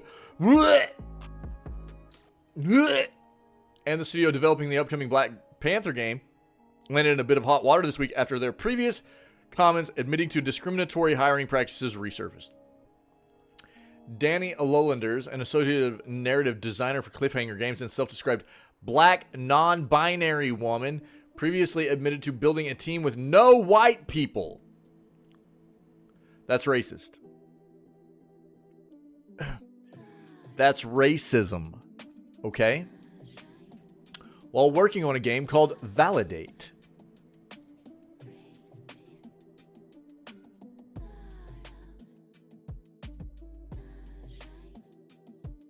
Oh my God, are you flipping kidding me? We have no white quote. We have no white people on our team. Lowlanders admitted during a stream from the Game Devs of Color Expo in 2021. I did that because I wanted to create a safe environment, and I know the best way for an environment to be safe is to be around people who are just like me. You mean be around other racist people?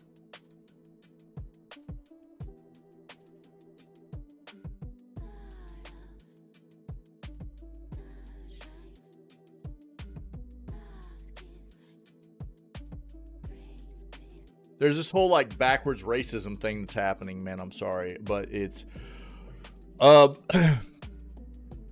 there are people that want to act like they're trying to, you know, advocate for like social justice and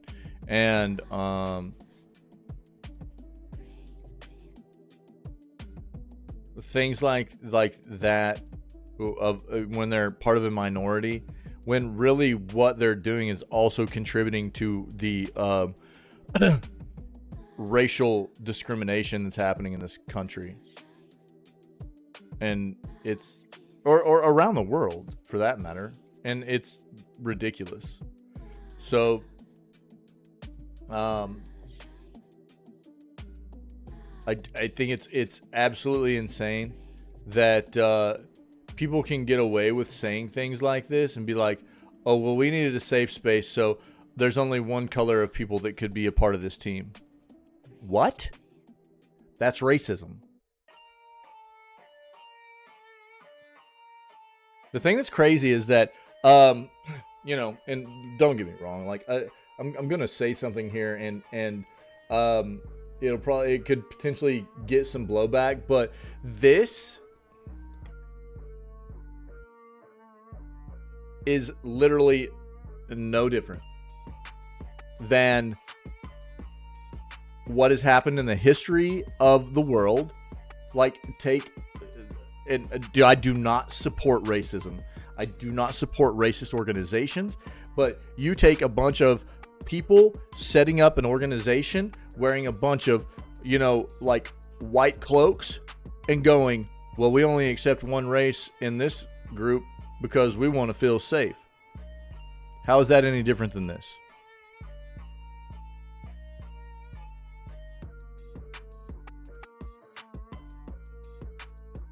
We want people just like us because we want to feel safe. Does that make that okay? Absolutely not. It absolutely does not. So why do they get away with doing this? It's no different. This is racism.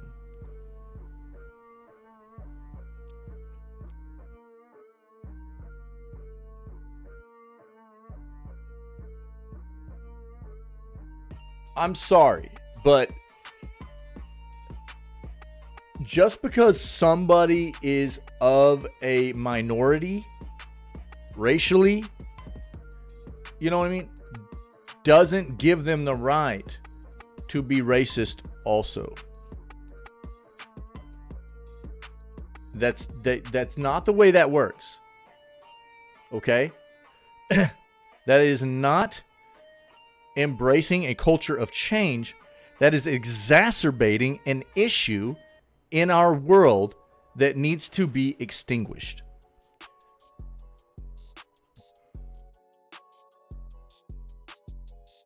You are matching racism with racism.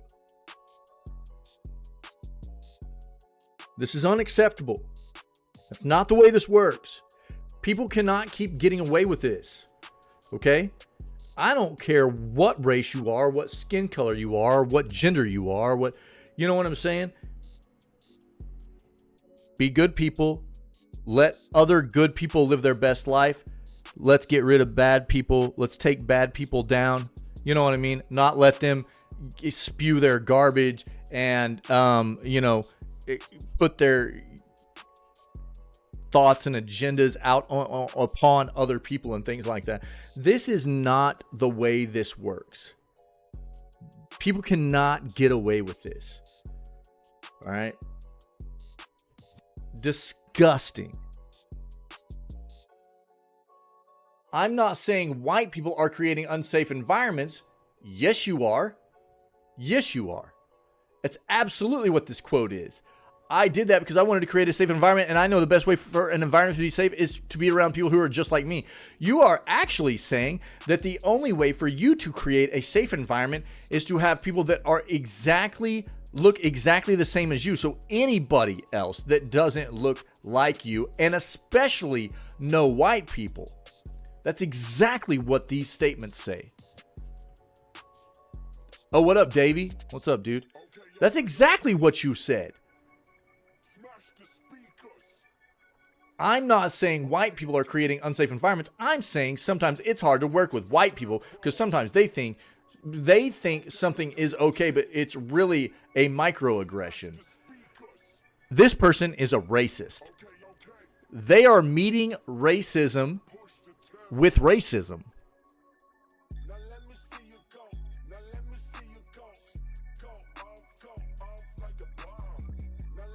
This person looks, I guarantee you, this person, Lowlanders, what's their name? What's their full name, dude? Danny Lowlanders. This individual doesn't see anybody, first and foremost, when they look at them, beyond their skin color. That's it. The immediate first thing they ever see anybody is their skin color, and they're immediately judged. I can tell by these quotes, dude. Disgusting. Although Lowlanders made the comments back in 2021, they recently went viral when libs of TikTok tweeted this portion of the presentation.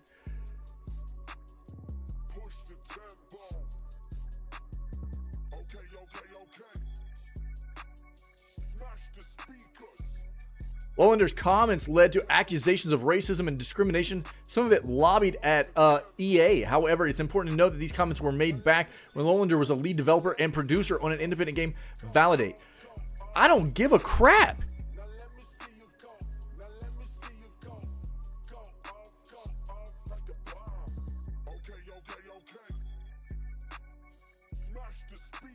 There's nothing wrong. Look, there's nothing wrong with trying to embrace your culture, embrace your heritage, embrace your background. But there is something wrong with trying to act like your culture, your skin color, your background is better than anybody else's. That's not okay. This person is meeting racism with racism, and they need to be ousted from the video gaming industry. They don't belong. They don't belong in the world that I love. That's for sure. I'll tell you that right now.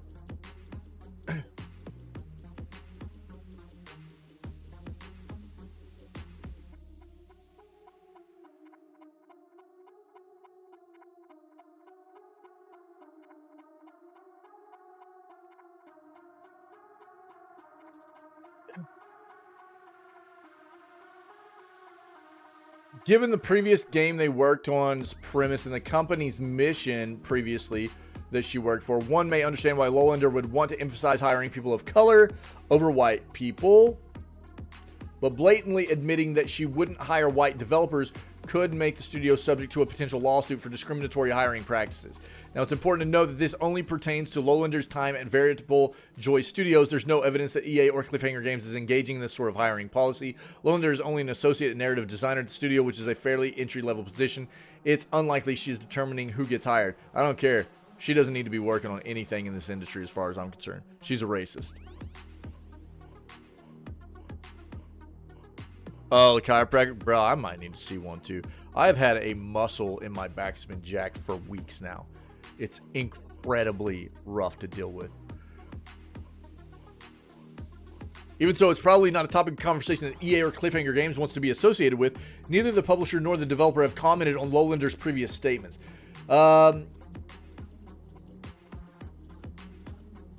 Here's the other thing.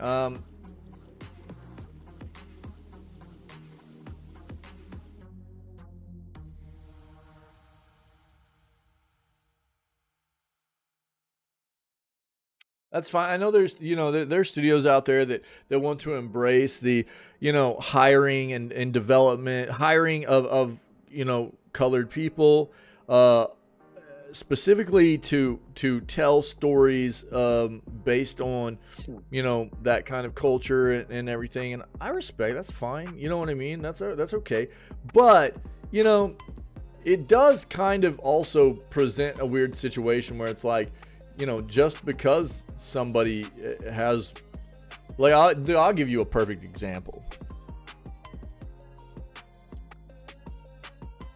I look as white is, right? I'm also part of a Native American tribe. So, I mean, I'm immediately going to just get categorized as a Caucasian, right? You know what I mean? But it's like, there are plenty of people out there that are mixed. You know what I mean? And you can't tell necessarily what everybody is anymore or anything like that. So to just automatically go like, the only people that can work here are dark-skinned people, you don't know what everybody is and stuff like that, and I understand the passion behind wanting to make sure that there's plenty of opportunity in the industry for, all demographics of people. And I support the crap out of that because that's what our community is about here too. I don't care what your skin color is. I don't care what your eye color is. I don't care what your gender is. I don't care what your, sexual preference is. I don't care how tall you are. I don't care how, chunky you might be or whatever. You know what I'm saying? What I care about is if you're a good person. And this is crap.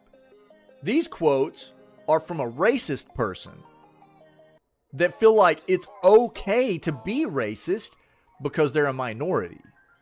And that's not okay. That sucks. This individual is needing to be ousted and gotten rid of in the industry that I love, because I'll tell you what happens. This mindset will be pressed upon other people too, and they'll adopt it. And that's not good. This person, Danny Lowlanders, needs to be done away with. That's not okay.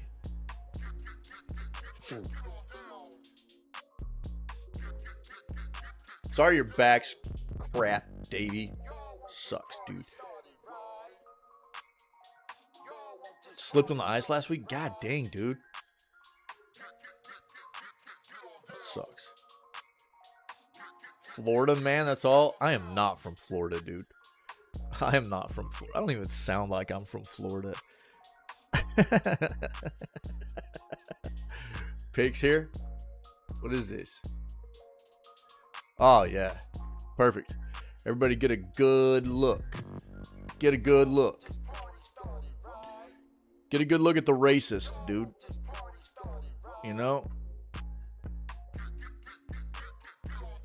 She does work at EA. She does work at EA now. Yeah, get a good look at the racist, yo.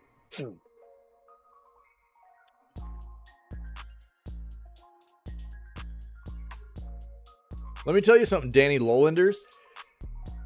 What you'll find out the more you work with more people is that people in general, there's going to be a small percentage that are amazing to work with. There will be a large percentage that are okay. And there will be another percentage that just suck to work with. And it has nothing to do with race, okay? You're a racist. Yeah, Davey, yo, you nailed it, dog. Yeah, you weren't even here for this, but yeah. This racist individual does work for EA now and is working on their Black Panther game. Squirrel with a Gun release date window announced.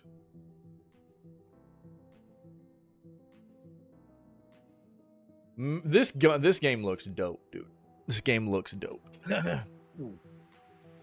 Maximum Entertainment and DD Creations have announced the release date window for Squirrel with a Gun. Game will be available for PS5, Xbox Series X and S, and PC via Steam starting this fall. I'll bring it up on Steam in a moment, and I'll show you guys. In Squirrel with a Gun, you'll find yourself starting out as nothing but a rodent with a dream, the studios say. However, once equipped with one of the many firearms squirrels so often encounter in nature, you'll use your weapon to take on the agents that are hunting you down. You may be less than a foot tall, but you can wreak havoc with the best of them. The game will feature 7 different weapons, as well as the ability to steal and drive RC cars. Players will even be able to use the weapons to jump around the map if need be, adding a different way to utilize your gun. In addition to the release date window, a new trailer for the game was also released. You can watch the new trailer in all its squirrel glory below. Yeah, here you go. Check this. In the heart of our bustling neighborhoods, a small but remarkable creature thrives. The common squirrel. With its agile movements and inquisitive nature, this ubiquitous rodent has made its home in the urban jungle. But you should always be cautious when interacting with squirrels, as they are known to carry disease, and in some cases, large firearms. Bro, he just waved. The squirrel is known for its deadly aim and non-compliance with basic gun safety regulations. So it is advised to steer clear of an area with any reports of a squirrel with a gun. Dude, I might have to play this game. Selecting its weapons carefully, the squirrel adapts its strategy to the ever-changing environment.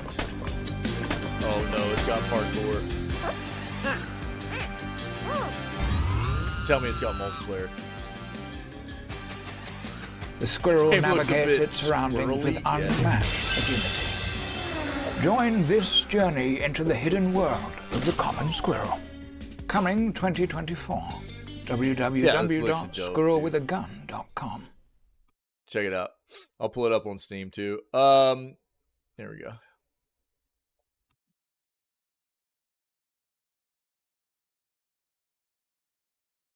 Squirrel with a gun. We've seen this a while back. Just says coming soon still.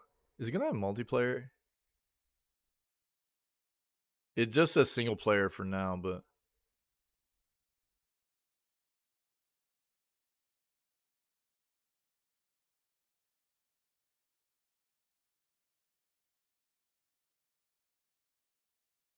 it still looks dope. If you want to check out the Steam page, here you go. Take a look. There you go. There you go. Good stuff, man. Another amazing morning, my friends. That's it for the news. Good stuff, dude. Lots of things. Lots of things. Verified PS5 Pro. Got to look at what Dragon's Dogma is going to be hitting spec-wise when it comes out. Some other games. Squirrel with a Gun. Hyperlight Breaker. You know, got to address some stuff in the industry. It's good, man. Feels good. Confronting racism, you know. Always love trying to oust, you know, these people that don't need to be part of what we love.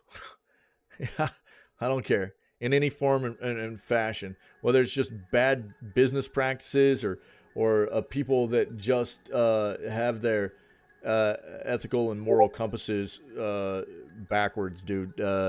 Ousting those people is important, man. So we'll keep doing it, baby. You know, you guys are amazing. I appreciate it. Thanks for always being a part of what we do, man. You know how I feel, and this wouldn't be what it is without you guys. Happy Saturday. Hope everything's going well so far. Hope you're having a good weekend. We're gonna move on and play a little bit more of probably some Unicorn Overlord. I don't know. Doing multiplayer today? Are you guys who's around? Who's around? Do we want to play games today rather than Unicorn Overlord or what? We'll talk about it. Oh, we're gonna go play some games though. Weekends are always a nice time for us to just play games together. You know what I mean? We've got some games we could play. If we wanted to just hang out, have a chill day rather than do Unicorn. But we'll see. We'll see what happens. Either way, we'll be playing some fun games. If anybody's been hanging out this morning, you're not familiar with what we do when we do it, or if you're watching this as a VOD, we are live 6 days a week. Every day but Wednesday. We begin at 6 a.m. CST CDT, That would be 7 a.m. Eastern or 4 a.m. Pacific time. We begin with video gaming news every single day, trying to stay current with what's happening in the industry as a whole with video games, promote a healthier industry for ourselves as consumers and video gaming enthusiasts. And after that, we move on and play games, man. We have a great time together. We got an awesome community here of great people, always cultivating a welcoming experience, just having a good time, spreading good vibes, enjoying video games together, but being civil about things is important. We, it's all about trying to be void of negativity and toxicity, having a great environment for all of us to experience day in and day out, and just creating actual long-standing friendships and stuff centered around obviously what brings us together, which is video games. So if you can dig that, man, come be a part of what we do when we're live. We're always looking for more good peoples to be a part of this, and we'd be more than welcome to have you come check us out. So other than that, man, stay healthy, stay safe, be kind. Happy Saturday again, and I'm gonna run us an outro right here. Stream's not going down, I'm not going anywhere. Just a nice kind of segue out of the video gaming news segment, but as soon as it's over, we will start figuring out what games to play. All right, be right back. You guys rock.